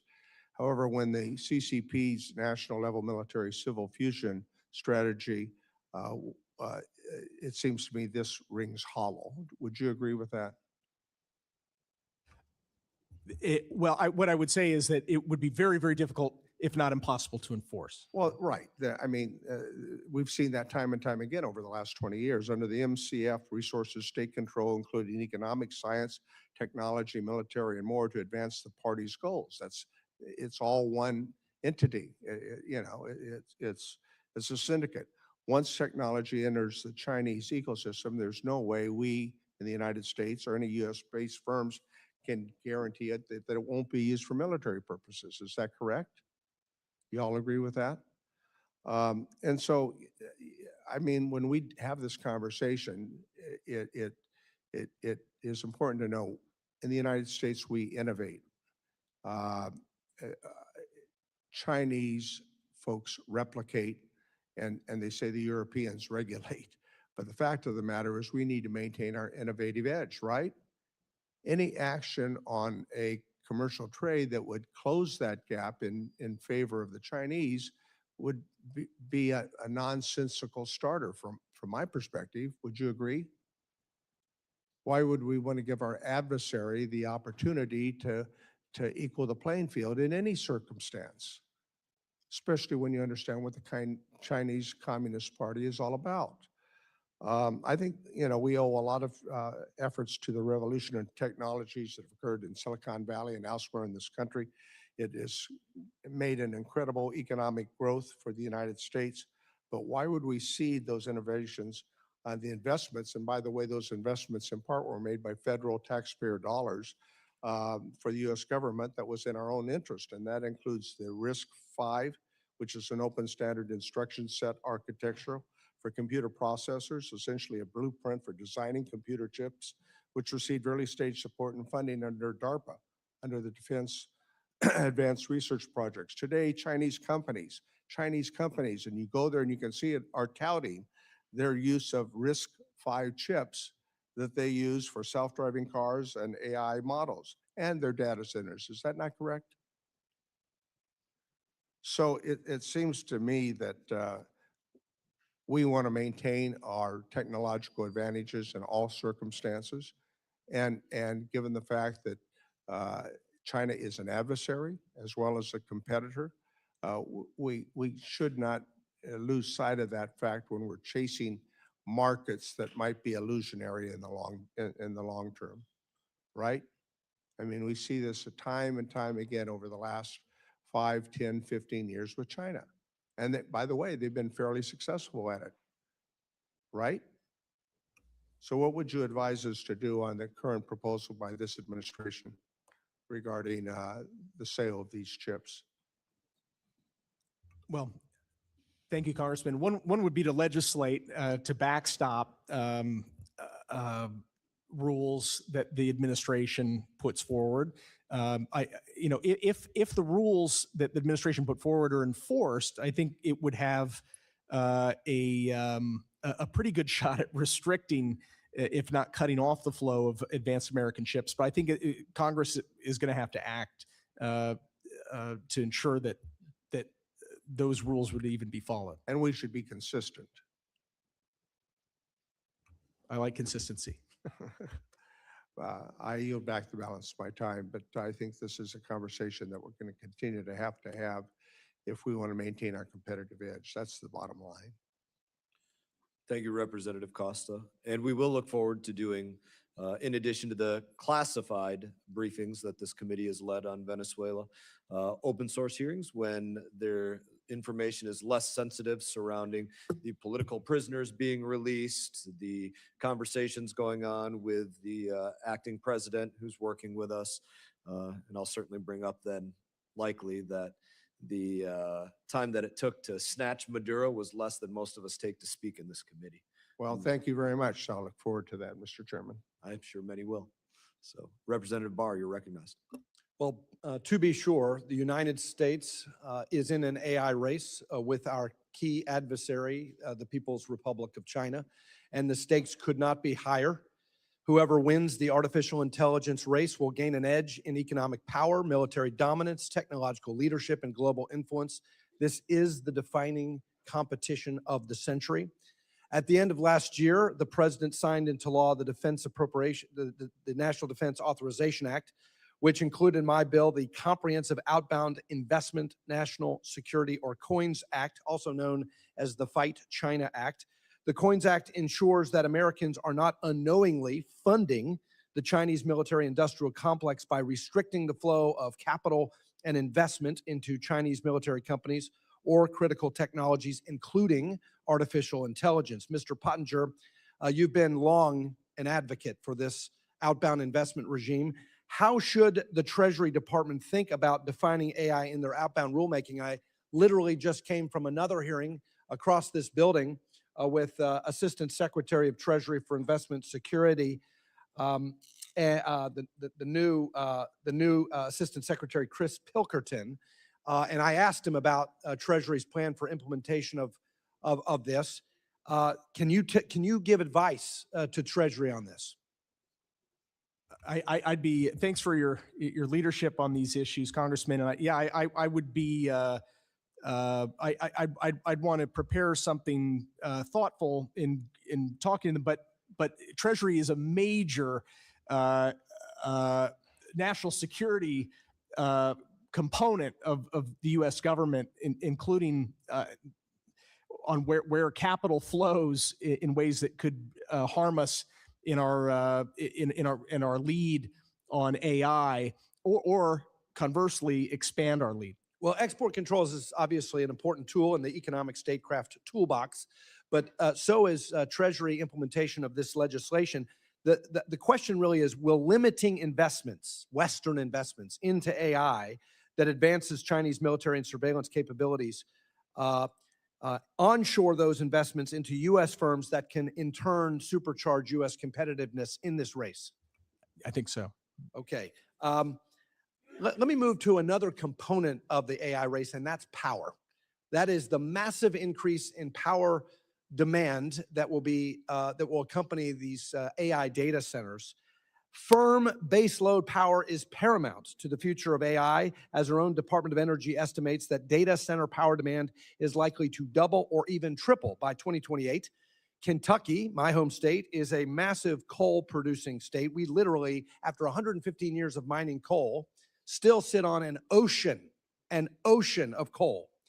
However, under the two previous Democrat presidents, and because of their burdensome war on coal regulatory policies, the U.S. has retired over 290 coal plants since 2009. That's over 120 gigawatts of power, of baseload firm dispatchable power in this country. Meanwhile, China builds and approves roughly 2 new coal power plants a week.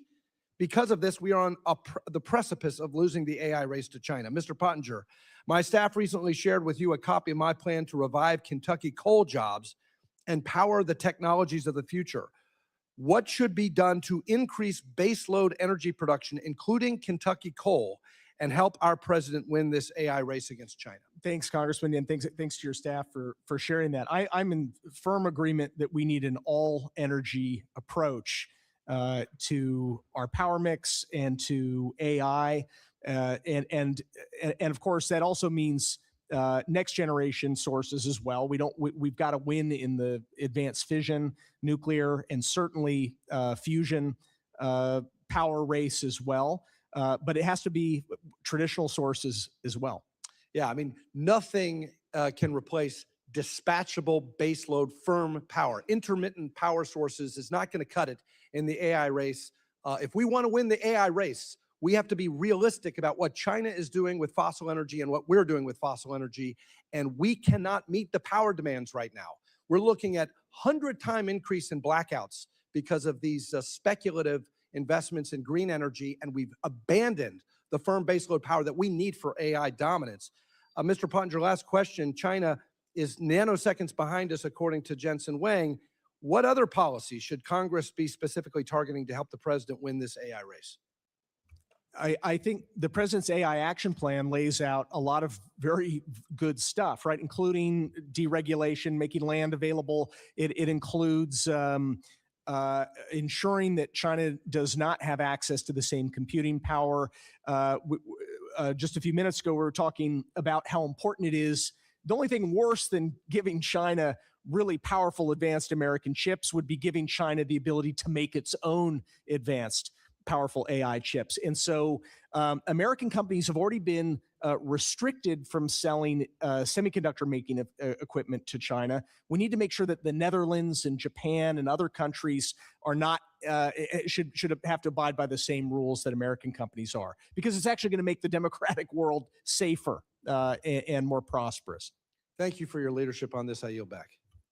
Representative yields back. Representative McBride is recognized. Thank you very much, Mr. Chairman and Ranking Member Meeks, for convening this important conversation. I'm actually going back and forth between this committee and Science, Space, and Technology, where there's a concurrent hearing happening on AI policy as well. And I'm glad that this Congress is so focused across committees on this important area of innovation and of policy. I think what is abundantly clear is that the continued expansion of AI, the continued development of AI technologies is going to represent one of the most significant transformations for our species since at least the Industrial Revolution, and perhaps even arguably since human beings thousands of years ago stopped being nomadic creatures and became stationary agricultural-based societies. And that presents huge challenges, huge opportunities, huge questions for this Congress, for policymakers, for developers to grapple with. But regardless, for folks who are watching, regardless of whether they are predominantly excited about the opportunities with AI or predominantly concerned with the challenges that come with it, I think all of us here, and I think most people at home, can recognize that no matter how you feel about AI, we want the United States to lead. We want the United States to lead in this space economically. We want the United States to lead in this space due to national security. And we certainly want the United States to lead in this space so that AI is informed by our values. And of course, today we are talking about a critical tool in guaranteeing American dominance and American leadership in this space. And that is, of course, export controls and what feels like an ever-evolving position by the current administration vis-a-vis export controls. And if you are someone who believes in export controls, we obviously want to make sure that those tools are as effective as possible, that those controls have integrity. And so, Mr. Feiner, I'd love to come to you first, recognizing that no policy tool is perfect. There are limitations of every tool. What are some of the difficulties that come with enforcing export controls that the U.S. federal government, that Commerce has experienced in the past? Representative, one difficulty historically has been the resources allocated to enforcement, to the BIS, as we've discussed. And by the way, this body should get a lot of credit for working to enhance those resources. More people means more enforcement, and I think that is fundamentally a good thing.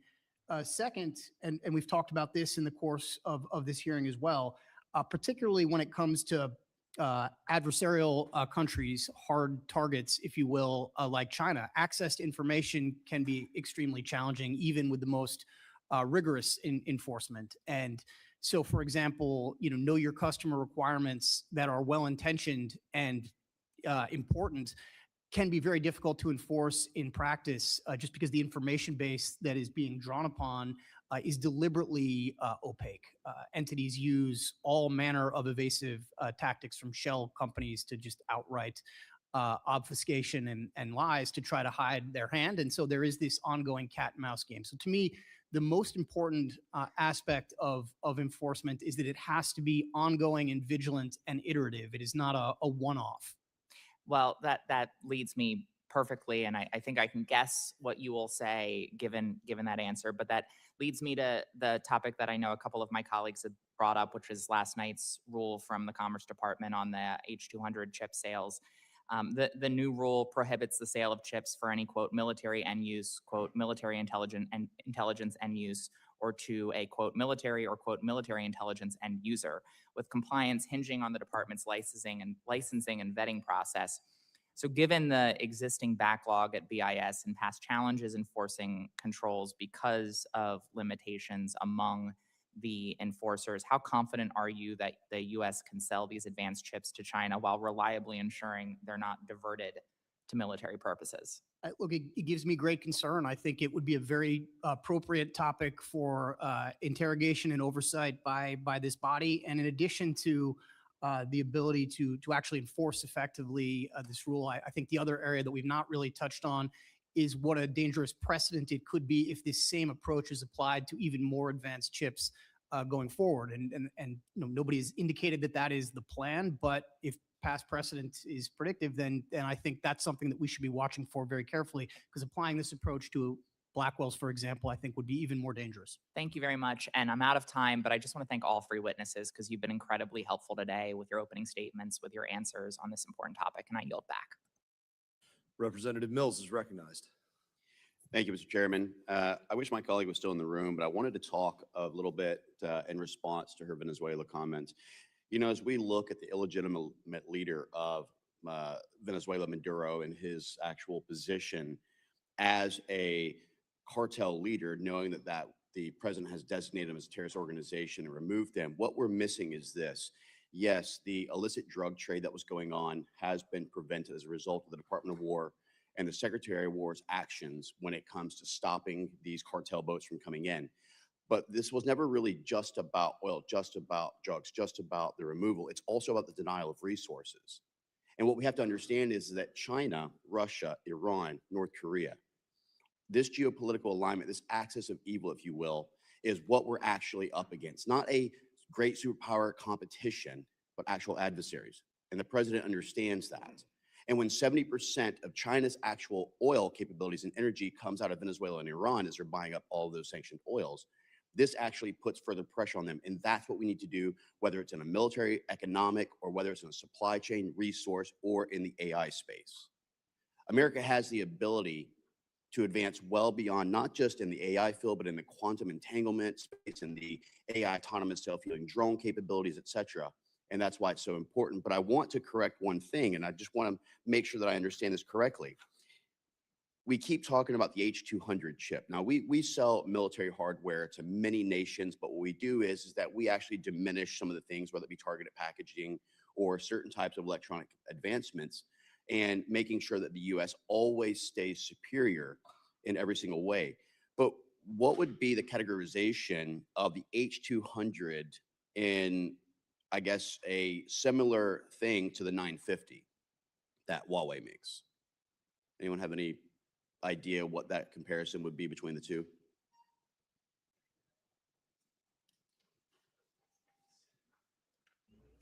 Yeah, I think there are a number of different dimensions that these things get measured on in terms of, whether it's literally processing power, memory, and so forth. Depending on your dimension, H200 is sort of comparable or superior to the best that China otherwise has. And I would just also note that China is not one of the countries to which we send weapons with slightly reduced targeting packages. Correct. Well, look, at the end of the day, we need to ensure that we're always going to be ahead when it comes to China and the CCP. We need to understand their threat that they play in the Indo-PACOM, but also looking at the advancement of the Trump corollary to the Monroe Doctrine to keep the Western Hemisphere secure and safe. And that's all well and fine. But according to NVIDIA, when they talked about the H200 chip, they talked about the 950 being almost to an equivalent, and looking at the 960 that they're developing for 2027 and the 970, which is looked to be developed in 2028. And I just wanted to get your thoughts on that. Yeah, I think there's a question of qualitative improvements by Huawei and the quantitative. Qualitatively, it's going to be a few years, according to Huawei's own analysis and analyses of their analysis, looking at that. It's going to be a few years before they catch up to H200s. But even then, they're not going to be able to make nearly as many of them as what we're preparing to sell. So it's like right now, Huawei is a bunch of MiG-21s. Getting a little rusty. They're trying to buff them and shine them. H200s are F-35s. And we're saying, well, hey, we're giving F-35s, but we're going to have this great F-47 just around the corner. So it just doesn't make sense. I mean, you could make that case if this were an ally of the United States. This is, someone who's going to actually be enhancing our deterrent. This is straight into the hands of a sworn enemy. I mean, that's how they talk about us, right? That's exactly right. And not to mention just a sworn enemy, but they've gone after the idea of that geopolitical alignment to essentially try to eliminate the US dollar as a global currency. That was their entire intent. That was the intent of the Belt and Road Initiative, was to gobble up all the natural resource capabilities, rare earth mineral mine capabilities, which is why they were so invested in the 15 of 16 rare earth mineral mines in Africa. Now, I wanted to talk about capacity, because one of the things that the Department of Commerce had talked about before is that Huawei can only produce about 200,000 AI chips in 2025, but it showed that they had actually shipped about 800,000. And so I wanted to validate, is that actually true, or is that some type of a propagandized messaging out of the China CCP? So in terms of the demand signal, so what I'm reading is that Chinese companies are ordering millions of H200s. It's not clear whether the Chinese government is going to allow them to import that many, because They actually banned that today, by the way. As of today, China actually banned and denied the actual approval of the H200s from coming into China, and that was just released a little bit ago. So to your point. it looks like they're going to approve Chinese companies buying H200s. In some cases, they're going to say, well, you can buy them to build data centers outside of China to wipe out American hyperscalers' business. And that's ultimately their job. And as the emeritus chairman had said, China's always been about stealing intellectual property from American businesses. We have to protect American businesses, American ingenuity. We need to advance the America First agenda. And the way we do that is to make sure that we are always at the advancement above China and our adversaries. With that, I yield back. Representative Self. Thank you, Mr. Chairman. I want to go back to our allies. Because the Europeans and the Japanese, are you convinced, and we'll go down the line left to right, that our trilateral negotiations have reached the point where our allies understand our concerns? I'm sorry, sir, that our allies have understand our concerns about their lesser export controls to I China. see. They certainly know. They've heard those arguments made extensively by the last three administrations. So what progress have they made specifically? I would actually defer to John Feiner on where we were a year ago. Okay. Sure. So when it comes to the most advanced tools that are manufactured in Japan and the Netherlands and the United States, I think we're basically at a level of parity when it comes to controls. When it comes to other manufacturing tools, our allies have not yet caught up to our standard, and I think it is an appropriate area of diplomatic focus, has been for the last several administrations, try to bring them up to our standard. The concern is that if and as we reduce controls that are placed on chips, which is a sort of a U.S. Area of advantage and capability, advantage our companies by reducing those controls, they will actually draw our partners the opposite lesson, which is that they are in some way entitled to reduce the controls on their companies, not increase them, which is what we need. And I think that's reasonable. Look, we've spent 30, 40 years trying to bring China into international order. And yet now, today, they have permanent normal trade relations status under Bill Clinton in 1997. They still have developing nation status through the UN and the World Bank, although I think they have now declared they won't use it, although I think that's a tactical. So do our export controls offset the advantages that China has through PNTR and developing nation status?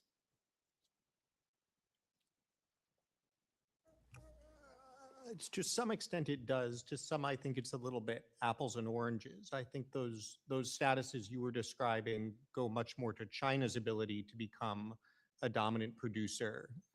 Mr. Pottinger was telling the story earlier of how they went to dominate telecommunications, for instance, and our granting of these statuses and treatment to them have let them take over so many of these areas. I think it's safe to say that if we don't have export controls, if we make the same mistake yet again of charging in and trying to addict them to our technology and giving them our tools, they will turn around and use those statuses that they have to dominate these areas as well. Yeah, and I think that's my concern. Want to go back to, I want y'all to correct something, because we have heard, and I think there's a message out there that China is not producing military chips. They're trying to go into the domestic market. And I think that's probably a messaging campaign on theirs. Can you either verify that they are more concerned about their domestic use of chips as opposed to their military, which I think is absolutely ridiculous, because I think they intend to build military. Can you comment on that? Yeah, I mean, the Chinese strategy, well-worn playbook is capture, copy, and kill. Capture American technology and replicate it, copy it, and then kill the American industry that provided it in the first place, and then dominate. I mean, it's explicit. Their Made in China 2025 strategy, which is working out in many areas, it's a 10-year-old strategy, calls for China to have a monopoly or virtual monopoly globally in most of the important technologies of this century. I think it speaks for itself. Just to add briefly, it's important again to remember that this is an authoritarian communist country, right? We have US tech companies that may choose not to do business with the Department of Defense.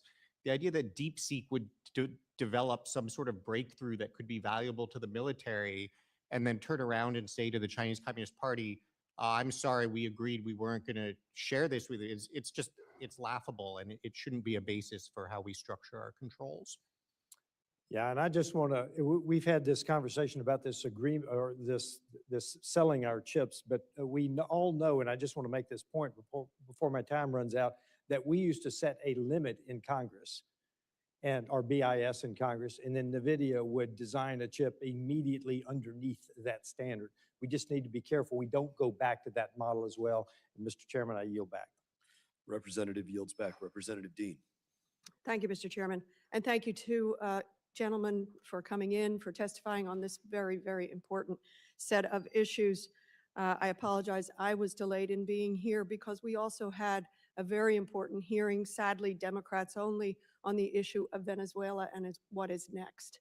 And I do hope, I implore our chairman to make sure we have hearings, thoughtful hearings, including the White House, the administration, around the attack on Venezuela that was made with thorough planning and exquisite military ability and absolutely no consultation with Congress. We are Congress. We are able to actually take in sensitive information and make decisions on behalf of the American people. On this set of issues, I thank you all for testifying. Mr. Feiner, I was thinking of you as I read your testimony. You rightly give the Trump administration, first Trump administration, I'll read from your testimony, deserves genuine credit, updating U.S. assumptions and strategies to make competition the hallmark of U.S. policy toward China. In your testimony, you also state that China's leaders increasingly see AI as not just one of many technology priorities, but as the critical technology that will enable their economic and military ambitions. And I'll say it again, their economic and military ambitions. Mr. Cass, you stated Any export of advanced AI chips or chip making equipment to China must be understood as supporting its military, either by empowering its leading AI labs or by directly providing computing power to the People's Liberation Army. For both of you, can you talk more about what dangerous PRC military capabilities could be enabled by access to the most cutting-edge U.S. chips? Well, it's interesting, Representative. I'll read you a quote that's not from my testimony, but frankly could have been, which is that advanced AI compute is essential to the AI era, enabling both economic dynamism and novel military capabilities. Denying our foreign adversaries access to this resource, then, is a matter of both geostrategic competition and national security. And that quote is from the Trump AI Action Plan from July 2025. So I fully agree with that. I suspect, although I won't speak for them, my fellow witnesses today fully agree with that quote and believe that U.S. policy should be conducted consistently with that principle that's articulated there. In terms of what the specific dangers are of not adhering to that, we've talked about a number of them today. There have been recent disclosures, in particular in the cybersecurity domain, about very sophisticated, very advanced, and even effective AI-enabled cyber attacks that have been conducted by manipulating advanced large language models, an American advanced large language model in this case, but from a Chinese threat actor. That's one area of, I think, significant national security concern. We've talked as well about how AI can enable more sophisticated, more advanced military planning and the conduct of military operations, as well as intelligence capabilities. We've talked about the biotechnology implications, including the development potentially of novel weapons and pathogens. The list goes on. But the principle that was articulated in July 2025 by the current administration, I think, is one worth reverting to. And what was the reason for the change? And I want to layer in the 25% fee to the United States government. What happened here? I'm the wrong person to answer what the reason is for the change or internal considerations by this administration. On the fee that you described, again, I think they should answer how they think that is sort of broadly a beneficial thing. But what I would say is another good principle to adhere to is that that fee does nothing to mitigate the national security concerns associated with reducing the export control. So whatever other benefits are perceived, it does not diminish the concerns that I think all of us have expressed about enabling these very advanced chips to go to China. So I don't believe that paying your way out of those national security concerns is a good way to proceed. To your point, and it won't pay your way out. It does not bypass the security concerns. And I know I have limited time, but Mr. Pottinger, Mr. Cass. I would agree with what Mr. Feiner said. I would just add to your question about what has changed. You know, I think the public reporting has indicated that, unfortunately, members of industry that are very eager to earn money selling chips have had an outsized influence on what the policy has become, and that underscores why it is incumbent on Congress to act in the American people's interest. Thank you. Appreciate that. I agree with that. Thank you. Thank you all. Thank you, Mr. Chairman. You're welcome. And absolutely, in addition to the classified briefings that this committee has offered on Venezuela, we'll make sure Democrats have the opportunity to complain about enforcing existing laws and conducting the arrest of criminals who have warrants against them like Maduro. And I now recognize Representative Kim. Thank you, Chairman. I want to thank our witnesses for joining us today. The competition with the Chinese Communist Party in artificial intelligence is not theoretical, right? It's already shaping military power and economic strength. AI will define how wars are fought, how intelligence is gathered, and how authoritarian regimes project power beyond their borders. And there are many components to AI leadership. But the evidence shows that advanced compute is the single most important advantage the United States still has, and the CCP is determined to erode. Mr. Pottinger, based on your experience, how critical has chip access been in slowing or accelerating China's military and intelligence modernization? Nice to see you, Representative Kim. a better authority than me would be Chinese AI scientists themselves, and they characterize it as a decisive issue. I had mentioned earlier in my testimony that one of the lead scientists of a leading Chinese AI firm just a few days ago at Tsinghua University, they held a summit, an AI summit, said we'd be lucky if we have a 20% chance of seeing a Chinese company as the lead AI company 5 years from now. And that's because they cannot make chips and they can't buy them until unfortunately now. So hopefully we'll be able to row that back.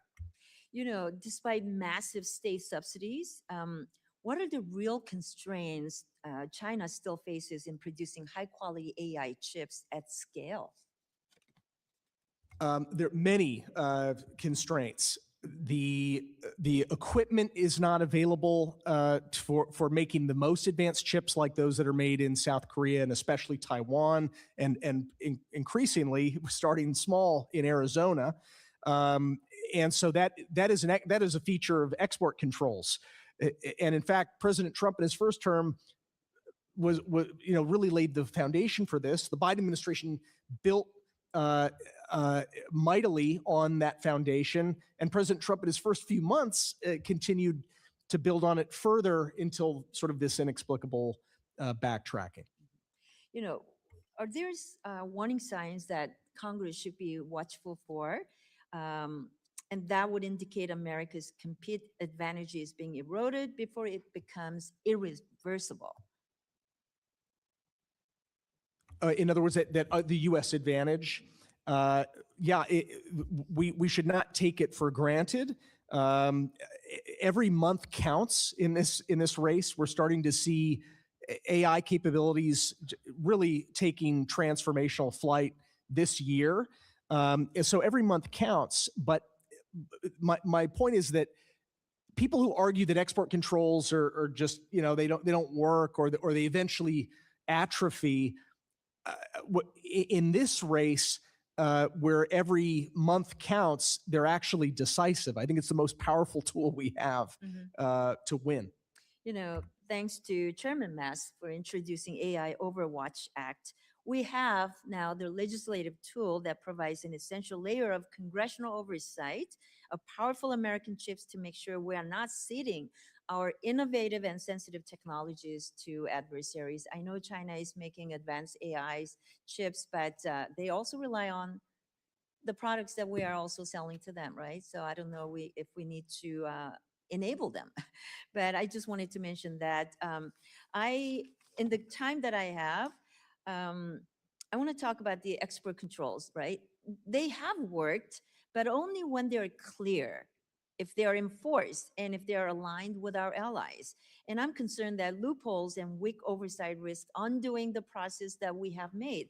So let me ask Mr. Cass a question here. Where do you see the greatest disconnect today between stated U.S. export control policy and how that policy is implemented in practice?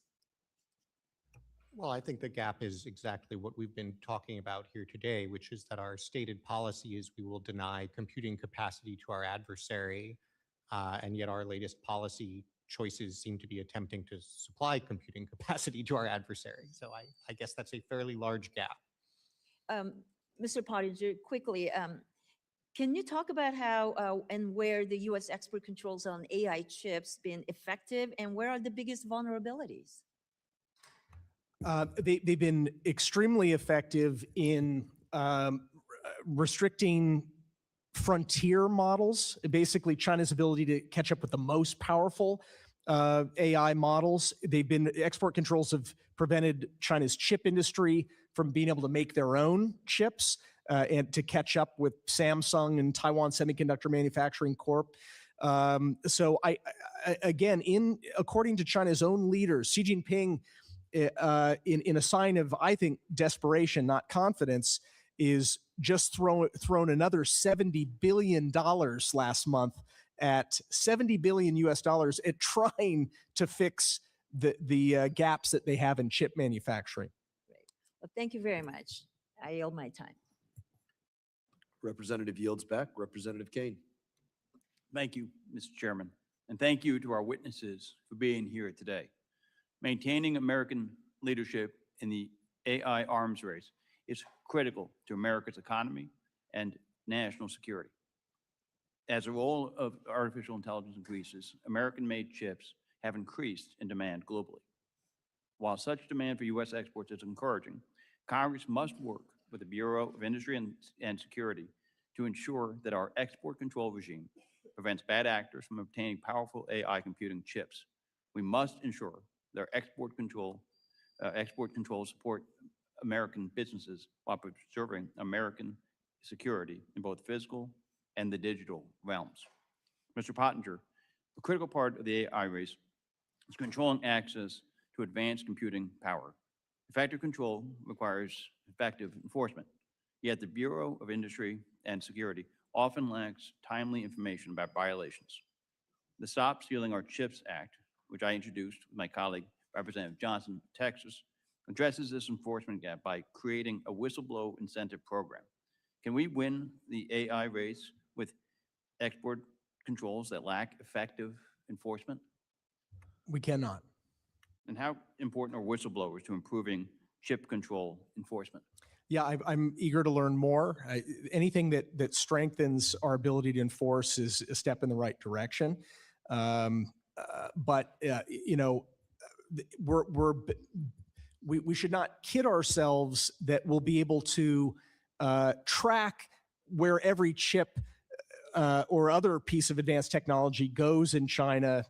We'd be better off simply denying, having a presumption that we should deny that technology from flowing anywhere into the Chinese ecosystem. And so what conditions, standards, and enforcement mechanisms would you attach to the sale of advanced chips to ensure that U.S. AI If I may, sir, dominance? I would like to submit something after the hearing, after I've had a little bit of time to give you a more thoughtful answer to that. Okay. And so, Mr. Pottinger, research from Georgetown's Center for Security and Emerging Technology documented how China's People's Liberation Army has accessed U.S.-made AI chips for weapons development. AI technology has empowered the Chinese Communist Party's surveillance state and the censorship of its own people.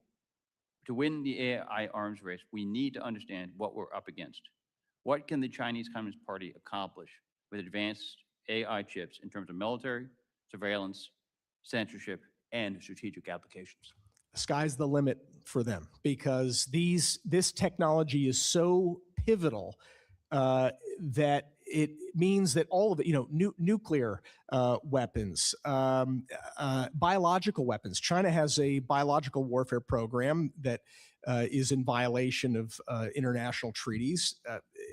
Biology is an area where AI in the commercial space is already having major impacts. We should not assume that Beijing isn't looking for advantages from AI for biowarfare, and the list goes on.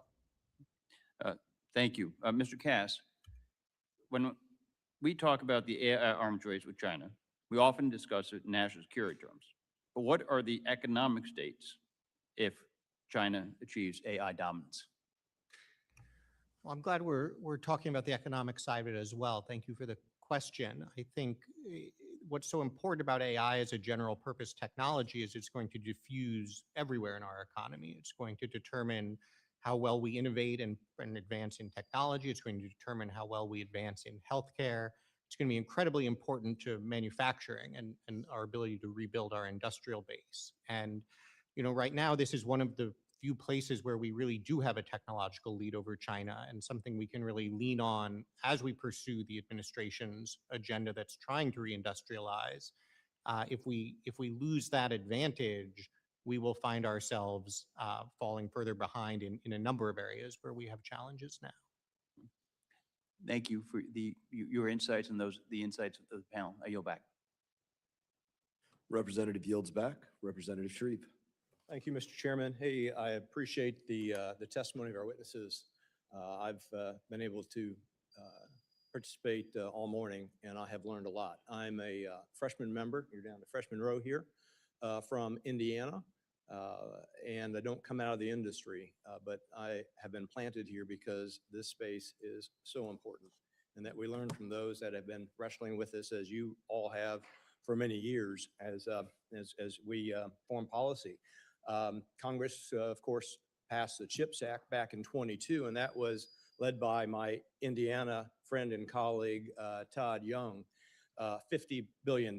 And I'd point out that 50 billion because I'll make another point in just a moment. But those investments, both from domestic and foreign companies, were on full display at CES last week. I've been out there in the past, not able to do that in this role. But we see that dramatic innovation in AI, in part arising from our country's investment in that CHIPS Act. Mr. Cass, do you agree with the premise that our greatest strength in the AI arms race lies with our ability to ramp up domestic production of these very high-end chips? I think it's definitely a force multiplier for us. We right now, thanks to export controls we have had in place, have primary access to chips coming from our allies as well. The more that we are able to produce ourselves, the more we will control our own destiny. Yeah. Well, let me weave this in with a couple things that kind of tie back to my Indiana district. I mean, progress is clearly being made. We've had investments from companies like TSMC, Intel, MediaTek specifically has partnered up with Purdue University in West Lafayette for a newly opened semiconductor design center, proving out success there. So while we, the U.S., remain in a strong lead position over China, we lag in other critical inputs, in my view. My colleague Annie Barr, also from a coal state, made the point on energy. One stat I pulled is that by 2030, China's going to amp up their, I wasn't trying to be clever, but yeah, amp up their capacity by 400 gigawatts. That's like 40 Manhattans at peak demand. I mean, they're going to have a huge power advantage relative to us just by the end of this decade. Also, talent. We produce some good AI development talent in Indiana at Purdue, Indiana University, Notre Dame. But China's developing fully half of the AI engineering talent today. And then capital. The Chinese government's put 55 billion in toward this initiative. I mean, they're analog in some respects to our 22 legislation that Todd and Schumer led on. So, Mr. Pottinger, probably the best person to put this to, is it possible for the U.S. to win the AI arms race solely by outperforming China in production and computational power? Is it possible? It's definitely possible, and by Chinese scientists' own admission, it's happening, especially at the frontier end. And it is primarily, as you point out, not because our scientists are better that we make more electricity. To your point, China can burn as much coal as they want. They build a lot of these plants very quickly. So the pivotal advantage that we hold is actually on compute. Now, that doesn't mean that we shouldn't be doing everything that we can to expand our energy production, and that means traditional sources. It means, hopefully we'll have a breakthrough in nuclear fusion. There have already been breakthroughs in fission and relatively efficient and safe uses of fission nuclear. It's going to have to be in all, the whole pie chart of different sources of energy. So we should not assume that purely because of our advantage in compute that we're going to win. But if we surrender that advantage, forget about it. But it is possible, in your view, to win. Yes. Okay. Absolutely. Very good. My time has expired, and I yield back, Mr. Chairman. Representative Davidson.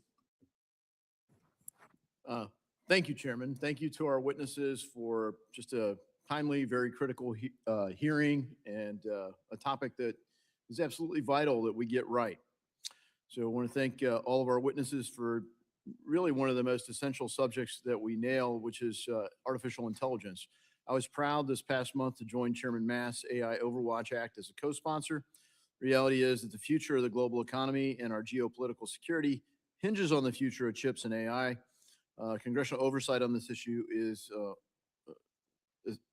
vital. And I'm also the chairman of the subcommittee for national security and illicit finance. One of our main challenges this year is to update and modernize the Defense Production Act, which of course is used more broadly than in artificial intelligence. I'll open it up to the panel. As we modernize the Defense Production Act with artificial intelligence in mind, but maybe more broadly, what things are essential that we get right? Well, yeah, I think as your question implies, Congressman, AI, given that we have already a significant advantage in AI, that should be integral to our defense modernization. I mean, I've seen the posters at the Pentagon that, you know, I want you using AI. I mean, this should be one of the things that allows us to produce faster on demand without having to do these long-term contracts to produce munitions, for example. But that would be just one very important example is munitions. It doesn't do us much good to have the most exquisite platforms, ships, aircraft, and so forth in the world if they're going to run out of ammo quickly. Yeah, thank you for that. Mr. Feiner. First of all, I agree with everything Mr. Pottinger just said. I would only add, and I'd want to come back with a more sort of specific answer as to the key areas, that the United States does not have state-owned enterprises that the government can just simply direct in areas of strategic importance or policy priority. But we do have certain tools available to us, and the Defense Production Act is a big one, that enable us in areas of kind of overriding, overwhelming national security importance to the country to direct the private sector in ways that are strategically consequential. And so this tool, I think, has not been used as much as it could have been and should have been over time. And so I think exploring ways in which, particularly for something as important as winning the AI race, using the Defense Production Act makes good sense and is a constructive area for Congress to focus. Yeah, thank you. And of course, AI is going to go across lots of things. And so to the extent that you talk about other sectors, really AI is just going to be integrated with how we deal with that. So the mantra of the Trump administration has been to de-risk critical sectors of our economy, and to some extent, particularly with respect to China. I was pleased to work with the committee to write and introduce the Biological Intellectual Property Protection Act of 2025 and to co-lead the effort with Representative Houlihan and in the House and Senator Cotton across the Capitol there in the Senate. Our biotech sector is one of the most important and promising innovation sectors for our economy. Our public and private R&D institutions are world-class leaders in creating next-generation cures. In the unfortunate reality is that many of the labs that turn synthetic DNA code into usable sequences operate out of China, even if they're owned by American companies. Under Chinese law, all that IP goes through these labs becomes property of the Chinese Communist Party. Each year, billions of dollars in intellectual property are stolen through supply chain weaknesses such as this. Our bill would allow existing export control policies to regulate export of high-value biotech. Mr. Pottinger, Chinese IP theft spans nearly every information sector of the economy. How can we use export control policy to mitigate these risks? I would still go back to the controls on powerful chips, and since AI is going to sort of supercharge China's advances or ours in the biotech space. So I think that this could be pretty powerful if we actually row back the mistaken decision to start providing China with advanced AI computing capacity. It actually gives us a leg up in biotech. Yeah, thank you. And I yield back. Representative yields back. Representative Smith. Thank you so much, Mr. Chairman. Thank you for calling this very important hearing. I read with great interest, Mr. Pottinger, your essay that you would send to us. Very well done. And you point out that why 2026 could prove as important as 1989 and then build a narrative based on that. I would say one of the most important transformational things that happened under the Clinton administration was on May 26, 1994, Bill Clinton delinked human rights from trade. in a bipartisan way. We opposed that vigorously. I went to China before he did it because there were indications he was going to, which would just unleash hell on the human rights community there, democracy activists, and of course put us and everyone else at risk. And he just did it. And then by the end of the 1990s, or near the end, Christopher Cox did that very, very important piece, the Cox Commission, about how there was such a transfer and courtesy of U.S. corporations and multinational corporations of so much of our technology. And I worry a great deal, as I know you do as well and others, about how the inability, it seems, of many of the people who make a lot of money to see the implications of that dual-use technology. I had a hearing in here in 2006 on Google and Cisco, Microsoft, as they were transferring all of this technology to the Chinese Communist Party. And it's as if they didn't care. And, you know, I even quoted IBM in the Holocaust, a great book that talked about how IBM had aided and abetted the Holocaust and the Gestapo. And I said, here we go again, they're doing it. So my question is, or questions, I do co-chair the Congressional Executive Commission on China, whose mandate is to document the PRC's non-compliance with international human rights standards. Last month, the Australian Strategic Policy Institute issued a report on how China's new AI systems are reshaping human rights. One of the top line points is that the CCP governance model is being honed into a, quote, precision instrument for managing its population and targeting groups at home and abroad. Among the developments is the ability to preemptively suppress dissent by predicting content before it's posted online. Sounds like something from the Minority Report, where crimes are preemptively stopped before they happen in that movie. Can you elaborate on the implications AI has under the control of the Chinese Communist Party on human rights issues? And what about preserving historical memory? You know, one of the things that even Google did, we actually showed it, when you did the Google search back in 2006, put in Tiananmen Square, nothing but happy pictures of people smiling and visiting the square. Nothing about the tanks, nothing about the Tiananmen Square massacre. How might that shape it? Congressman, thanks for your decades of leadership on human rights. If we had listened to you all those years ago, and others, you know, well, it would be an even worse irony. I mean, we essentially, in pursuit of trade, sacrificed our principles on human rights 3 decades ago, which has put us in this difficult position vis-a-vis China. It would be an even more egregious foul if we were to sacrifice our national security in pursuit of trade. So let's not compound the mistake we made a quarter of a century or so ago.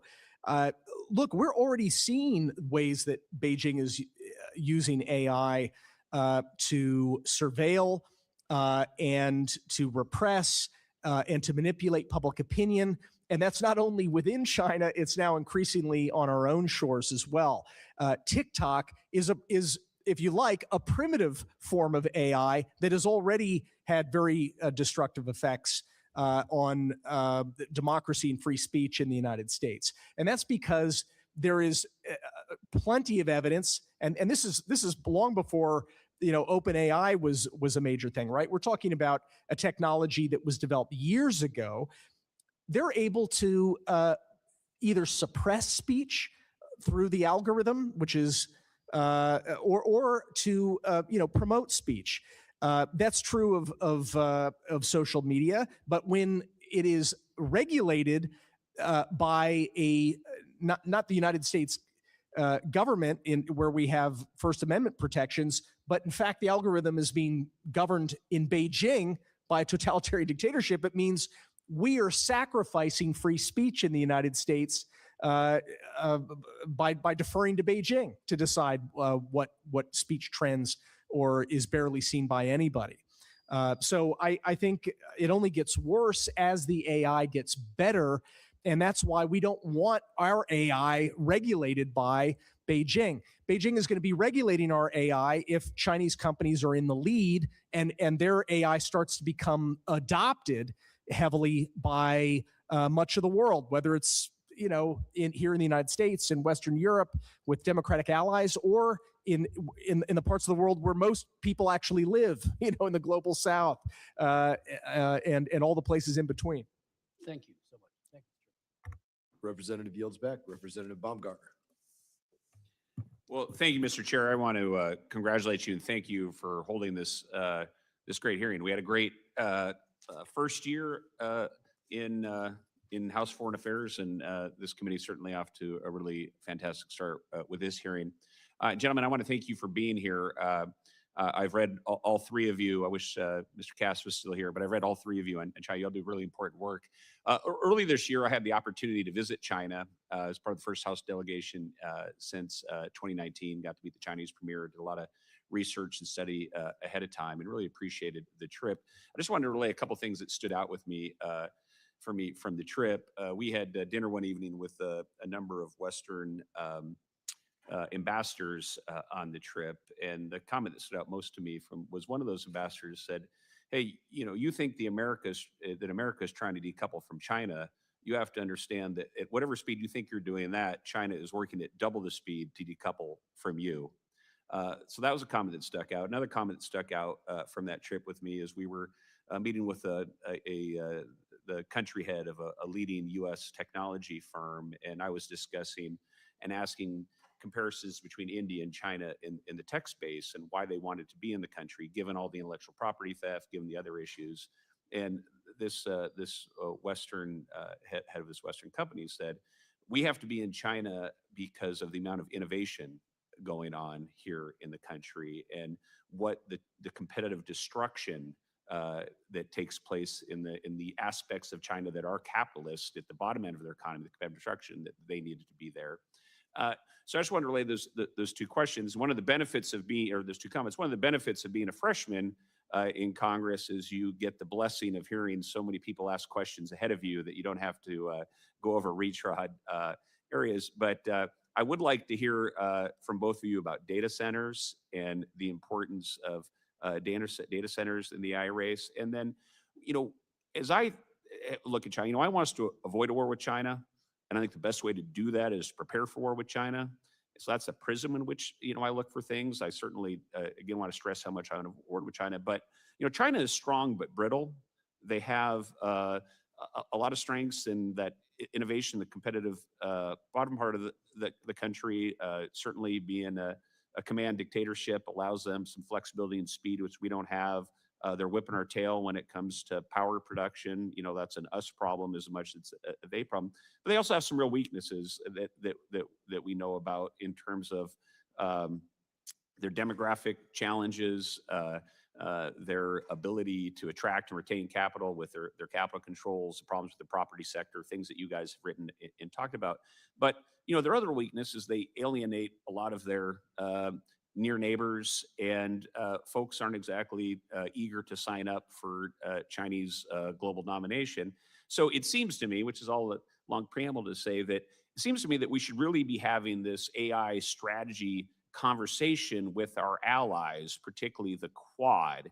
And so if you could address, expand maybe a little bit on data centers, and then if you could also address what if you think that we should be having this conversation with our allies, and whether that's a possible conversation, because folks that would have consequences from China leadership in the AI certainly will be us, but it'll be Taiwan and Japan before it's us.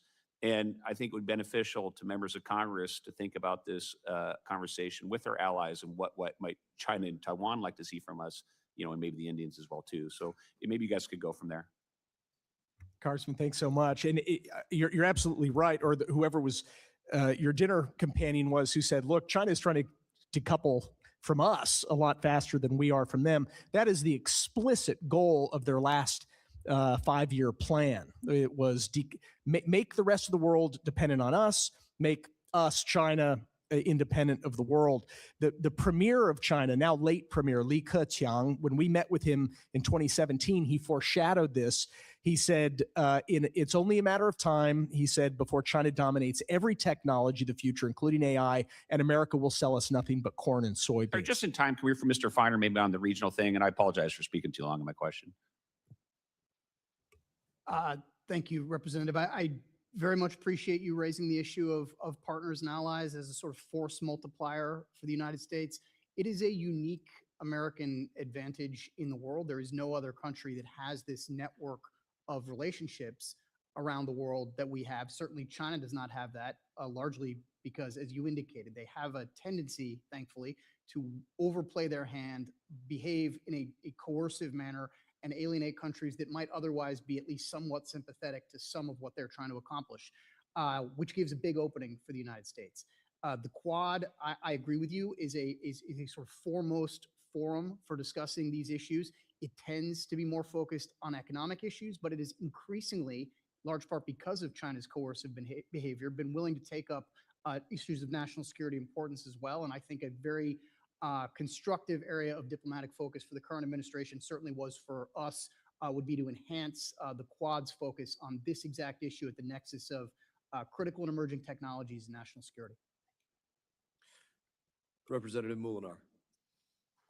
Thank you, Mr. Chairman. Thanks Chairman for Molinar, allowing me Chairman to be of the part China this, Select Committee. Glad to have you join us today. Appreciate the opportunity. And I wondered if you could talk a little bit. Industry leaders are continually highlighting the accelerating advancement of AI systems in both the US and China, and it's already being used on the battlefield in Ukraine. I wonder if you could comment on how you believe that China, with its advanced technology development ecosystem and disregard for human life, will implement battlefield AI. Congressman, nice to see you. This war in Ukraine, started by Russia, decisively enabled by Beijing, is a laboratory, and human beings are the guinea pigs who are being butchered in the service of advancing on the other side Axis power wartime capabilities. So they are experimenting with a fully autonomous lethal drones, for example. And it's this cat and mouse game. It's only getting worse, and they're acquiring combat experience on the other side. Not just Russians, but a whole division of at least of North Korean troops. There are reports from the Ukrainian government of Chinese soldiers, perhaps mercenaries, fighting there as well. At least hundreds of them. So yeah, we shouldn't think that there's some nice, neat prohibition among the Axis powers on using AI to the fullest extent possible to kill and win wars.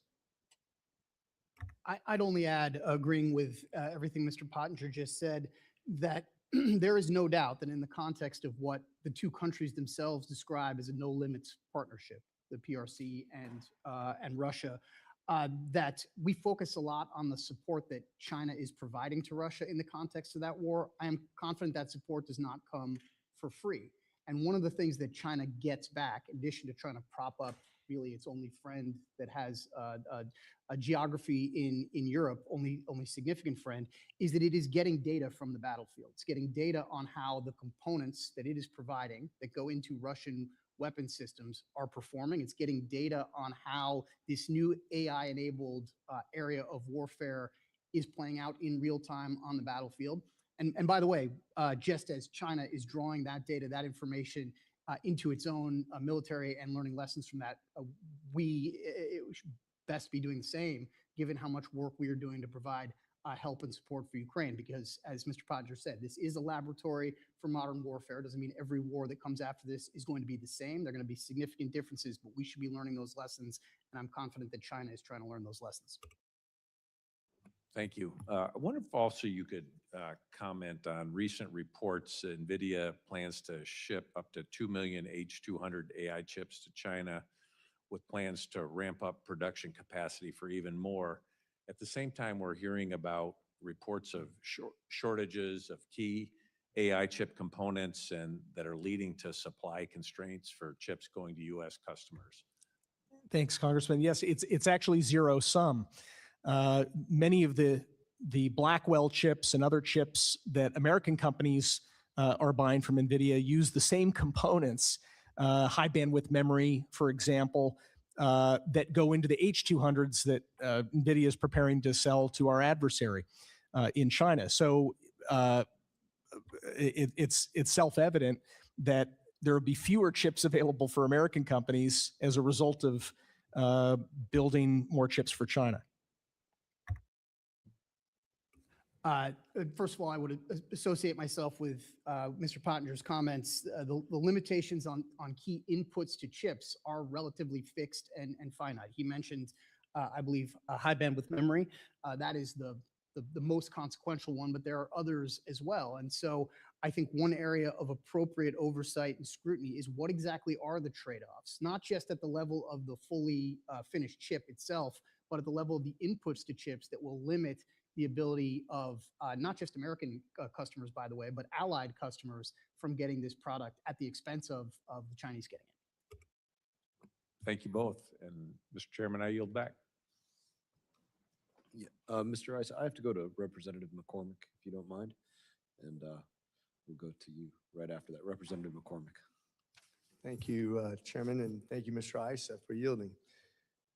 Thank you for both being here on this very important topic today. I'm really excited about it because it actually talks about the future of our industry and our prominence in the world right now. I think it's been clear that our company should be the foundation of the global AI stack, and sometimes that's in jeopardy when we put limitations on our ability to sell abroad.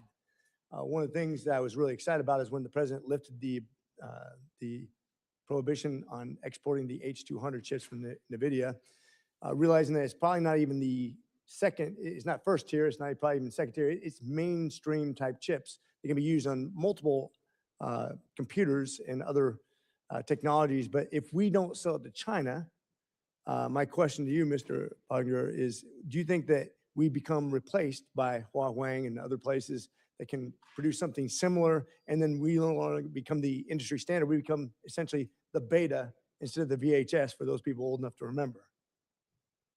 Thanks, Congressman, for the question. The odds that Huawei is able to gain on NVIDIA increase if Huawei has access to NVIDIA chips. That's the irony of this. That's the paradox. China has already made clear that they're never going to let NVIDIA dominate the Chinese market. In fact, even though the administration has offered H200, NVIDIA is offering perhaps millions of these chips. The Chinese government has not actually said that it's going to allow all of that to be imported, specifically because they want to make sure that they are mandating the purchase of Huawei chips. So the goal, the explicit goal in Chinese policy and from the Chinese Semiconductor Industry Association is to ensure that Huawei dominates the Chinese market eventually, no matter what. So what's interesting about that, we kind of brought this on ourselves when we limit our ability to sell abroad technologies that can be otherwise produced. We lose that competition, and people go like, well, we need enough chips here. Well, we don't have a shortage of chips here. We can produce limitless numbers of chips. But what we've done is now created a gap which has been filled by another company, and now we're in this predicament. And that's where we're at right now. And ironically, if you read books like Chip Wars and you see what put us ahead of everybody to begin with, is when people start copying you, they fall behind.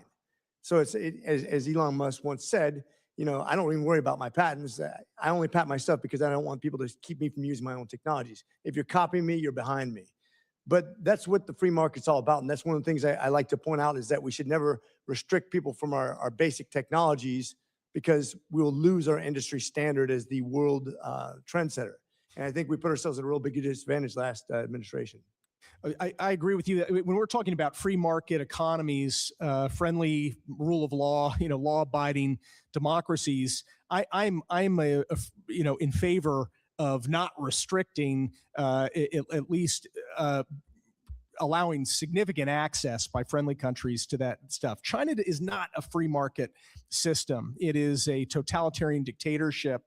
And so, by the same, just like we wouldn't want to sell them F-35s in the interest of a free market, we should not be selling them, AI that they could use to create commercial and military dominance. Sure. And I'll point out, once again, the H200 is not a problem in that regard. So I'm glad the administration has taken the the lift off that. Mr. Feiner, the GAIN AI Act, which is no longer an issue right now, but that's the kind of stuff that worries me when we start talking about a bill that would have restricted exports to China and other countries on the false promise the United States does not have access to chips. And I'm talking about the ability to produce enough for us here domestically. Do you think it's a good thing that we got rid of that, or do you think there's another way to look at this? Because I personally think we have plenty of chips as long as we don't inhibit ourselves. Representative, I do support, without going into one particular piece of legislation or another, increased activity by this committee, by this body, to look at the concerns that we've expressed, those of us on this panel today, about the Chinese getting access to the most advanced technology that the United States produces. So whether it's the approach that you just described in that former piece of legislation or others that I understand are under discussion, I am for taking a hard look at this from this body, because I believe that U.S. policy is most effective when the executive branch and the legislative branch are taking mutually reinforcing steps consistent with our national security. And I do have concerns that the number of chips that can be produced is finite. Maybe it meets today's demand, maybe it doesn't, but by all accounts, demand is exploding. It predicted to explode in the years ahead. And there will be some trade-off as to who gets access to this most important input into the AI race that we've been discussing. Hopefully we can adjust on the go. Thank you so much for the time, Mr. Chair. Representative Issa.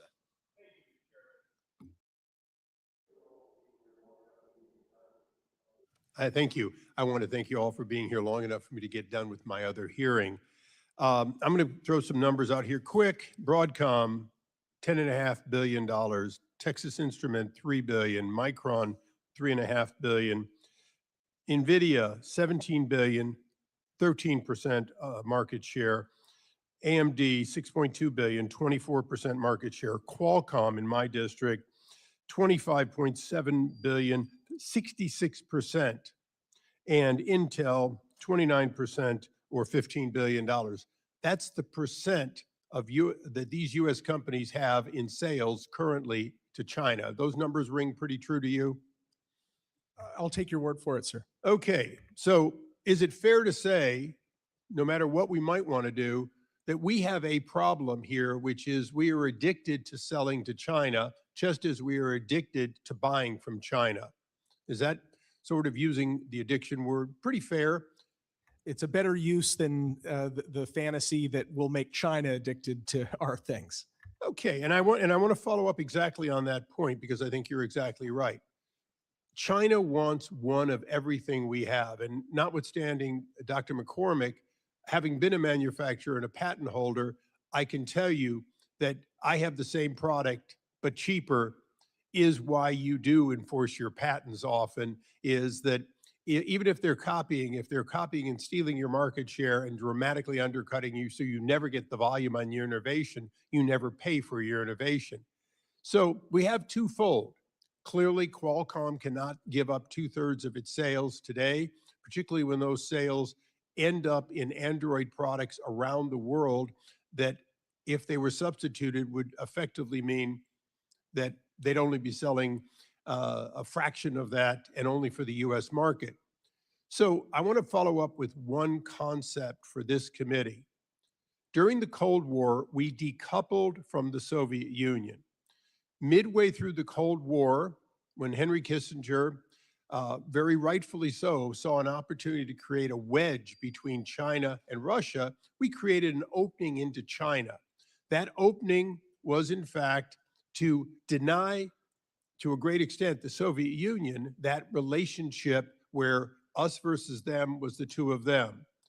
It's clear that they've reunited, but we have not decoupled effectively from China or Russia. Russia continues to supply a vast amount of non-AI products, mostly oil and so on. But China is both their crutch and our dependency. So is it fair to say, at the conclusion of this, that if we're going to win in AI, we have to wean ourselves off of dependency, decouple, while in fact continuing to push forward, that we have to do both if we're going to win the AI battle? I agree with the sentiment. Yeah. So if I could put it in the simplest terms, one that even a publicly educated kid like me would understand, we are back into a Reagan us or them time. The us is the free world, and the them is best known for China and Russia and their immediate allies. And that in an us or them world, as Ronald Reagan, when asked about what his strategy was, said, we win, they lose. Is that really where we are again? Exactly where Reagan inherited the Cold War, that we have to, in fact, win this by decoupling and by causing the rest of the free world to also decouple. I think China is already decoupling rapidly from us, much faster than we've been able to from them. And I'll follow up with that. If they decouple before we decouple, will they in fact have leverage with us that we cannot overcome? That's their explicit strategy, what you just laid out. Okay, in the 36 seconds left, if we do not provide the energy necessary to have our AI be ahead of their AI, if we do not ensure that the fabrication capability and the other technologies are invested in, do we lose that us or them advantage, one in which China then has the opportunity to deny us the ever getting back to a lead? That is a very real and substantial risk. And I think, Mr. Chairman, you have made this the most important hearing, not just of the day or the week, but perhaps of this Congress, because it does give us an opportunity to understand exactly what we're dealing with. And I want to thank you for holding it and yield back. Thank you, Mr. Issa. Representative Moylan. Thank you, Mr. Chairman and Ranking Member. China's premier makes the claim that China seeks the world where the world can cooperate on AI. And he even argues publicly against AI techno monopolies. But that is not true. That's not the game China's playing. For the PRC, the goal has always been AI dominance, capturing the global market and winning the race against the US. Now, PRC is using the full force of its industrial policy to make that a reality. And this matters to the defense of our nation. Just last month, Secretary Bissett said it clearly, a golden dome is meaningless if China surpasses us in artificial intelligence. Now, Guam is America's front line in the Pacific, and just 2 time zones away from Beijing. Losing the AI race has real implications for our island and for a free and safe Indo-Pacific. So we must take a 2-pronged approach, I believe, in leading the world in AI while continuing to make investments in the missile defense system. And Chairman Mast understands this threat, which is why he assembled us together and is putting forth a slate of bills to tackle this problem. And part of tackling this problem is knowing the facts of China's AI ecosystem, from its manufacturing capabilities to its foreign inputs to its AI utilization and compute capacity. Without that awareness, our policymakers are blindly tackling a Goliath in the dark. And this is why I introduced China AI Power Report Act, which Congressman Vidman to create the first ever annual assessment of China's AI power to ensure our export controls are adaptive, targeted, and maintain our technological advantage. Of course, the time to act is now. And so, Mr. Pottinger, the Trump administration was the first to recognize the need for strategy on emergency technologies like quantum computing in 2018. Could you walk us through how China is leveraging its AI industry in other areas like quantum, biotechnology, and supercomputing? What does that mean for our national security, sir? Thanks, Congressman. Xi Jinping talked about AI in his New Year's address this year.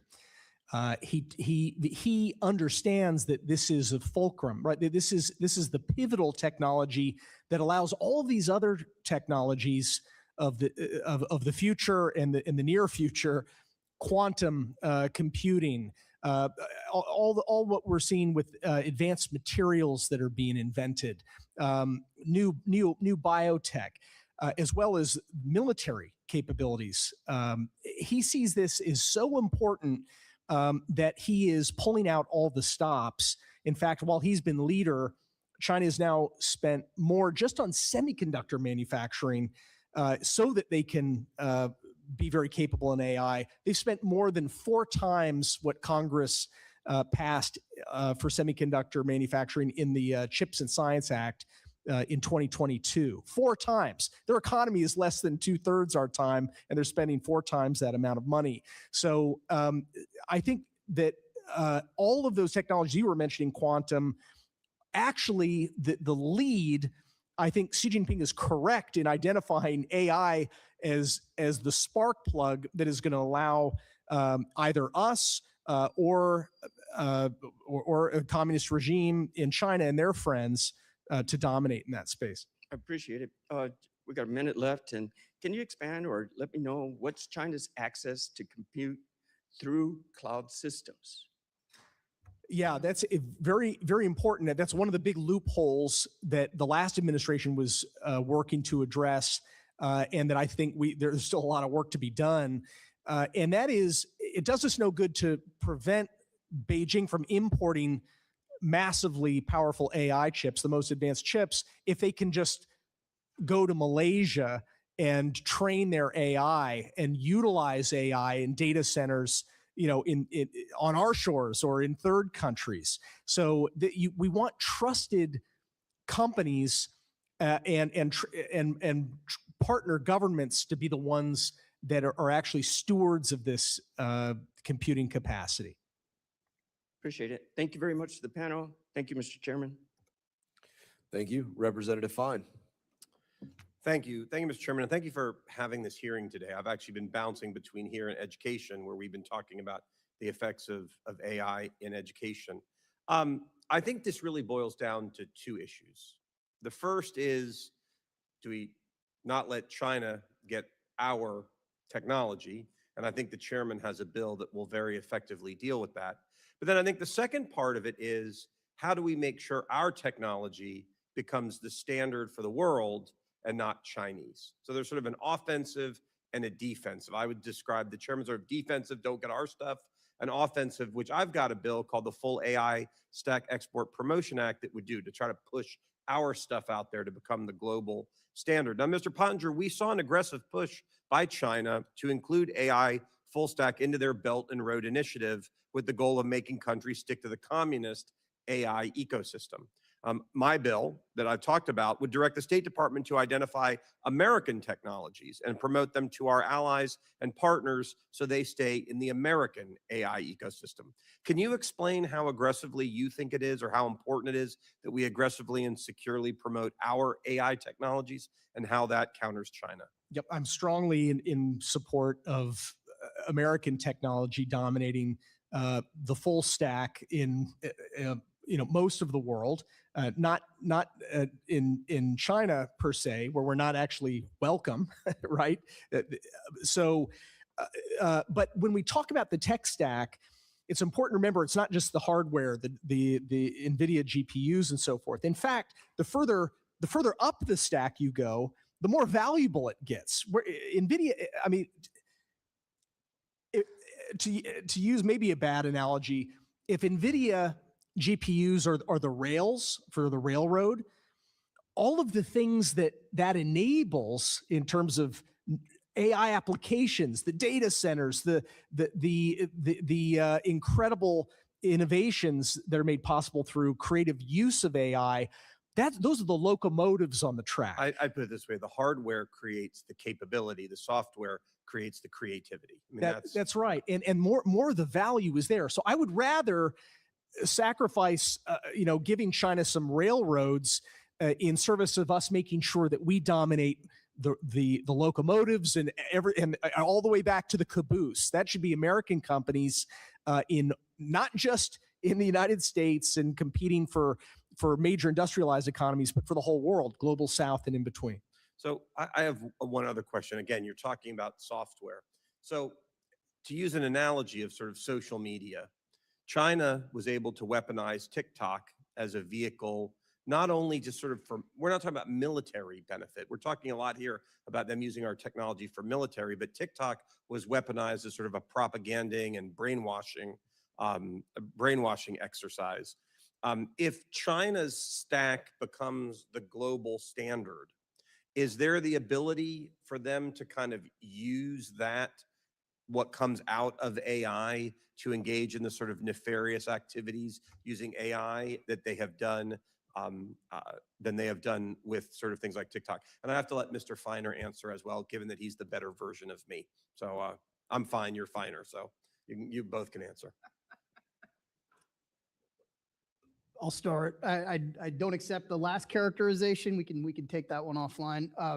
Representative, I think honestly the best argument for the importance of the issue that you've put on the table, which is the full tech stack, including software, the best argument that that is true, and that not only do we believe it's true, but that the Chinese, including their very top leadership, believes it's true, is that Xi Jinping himself launched a campaign inside China to purge American software.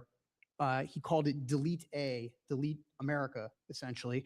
And you know, that is indicative of the fact that they believe that they have an unhealthy degree of dependency, and that they are going to try to do something to end that and to indigenize even this additional area of capability. So fully agree with you're putting this issue on the table with Matt's characterization that we have to be talking about the full tech stack, not just hardware. And I'll leave it at that. Quickly. Yeah, I associate myself with those remarks. Okay. Yeah, look, what I would say is China sees us as the enemy. It's high time we do the same. So with that, I yield back. Thank you. Gentleman yields back. We're going to conclude this hearing. I have a number of thanks to give. I want to start by thanking our panelists. Your testimonies were invaluable. So thank you. I think it says a lot, the number of members that came here to ask you questions and hear your responses. They valued what it is that you have for experience and what you brought here to say. I want to thank our members for their participation. I want to thank the administration because this is something that they are working on, that they are rapidly looking at, both from the Department of War to the Department of Commerce. People have seen, obviously, BIS put out rules even as late as last night, looking to codify as members of Congress what takes place to make sure that anything that's exported doesn't rise above thresholds that we're going to have operating here in the United States of America, and that we're going to make sure things don't go to end uses for adversaries like China and Russia, Iran. And I think we can chalk Venezuela off the table in part, and we're probably pretty close to chalking Iran off the table in part, and Cuba's probably close to that list as well. But the administration is paying attention to this issue, and I thank them for that. And I thank your work, specifically, Mr. Pottinger, your work in this space previously. You helped advance and create that gap for the United States of America with what your work was in the 45 administration, and I thank you for that. And I want to thank, not to diminish anybody else, I want to thank our entrepreneurs in this country, number one. Our tech entrepreneurs and those companies and those engineers and the people working in places from Silicon Valley to Texas to Florida to every other state and beyond in this space. You've made such capable tech, such a capable stack, everything that you outlined incredibly well, that we have to have a hearing like this. Because like I opened up with in my opening remarks, when we're talking about chips, it's not just kids that are playing first-person war-fighting video games. It is affecting real war, real weapons systems, real battles, real decision-making, and real casualties. Those are some of the stakes. The stakes go well beyond that, but those are just some of the stakes about what is at play in this debate. And so I thank everybody for bringing in their expertise. I thank industry for their effort to educate Congress over the last year and beyond. Very specific effort by industry to come in behind closed doors, talk to members of Congress about every level of the stack and what we should be thinking about, concerned about. Educating people has been a very purposeful effort in that. I thank again the witnesses for your testimony, members for their questions, and members of the committee may have some additional questions for you witnesses, and we will ask that you respond to these questions in writing. And in that, this hearing is adjourned.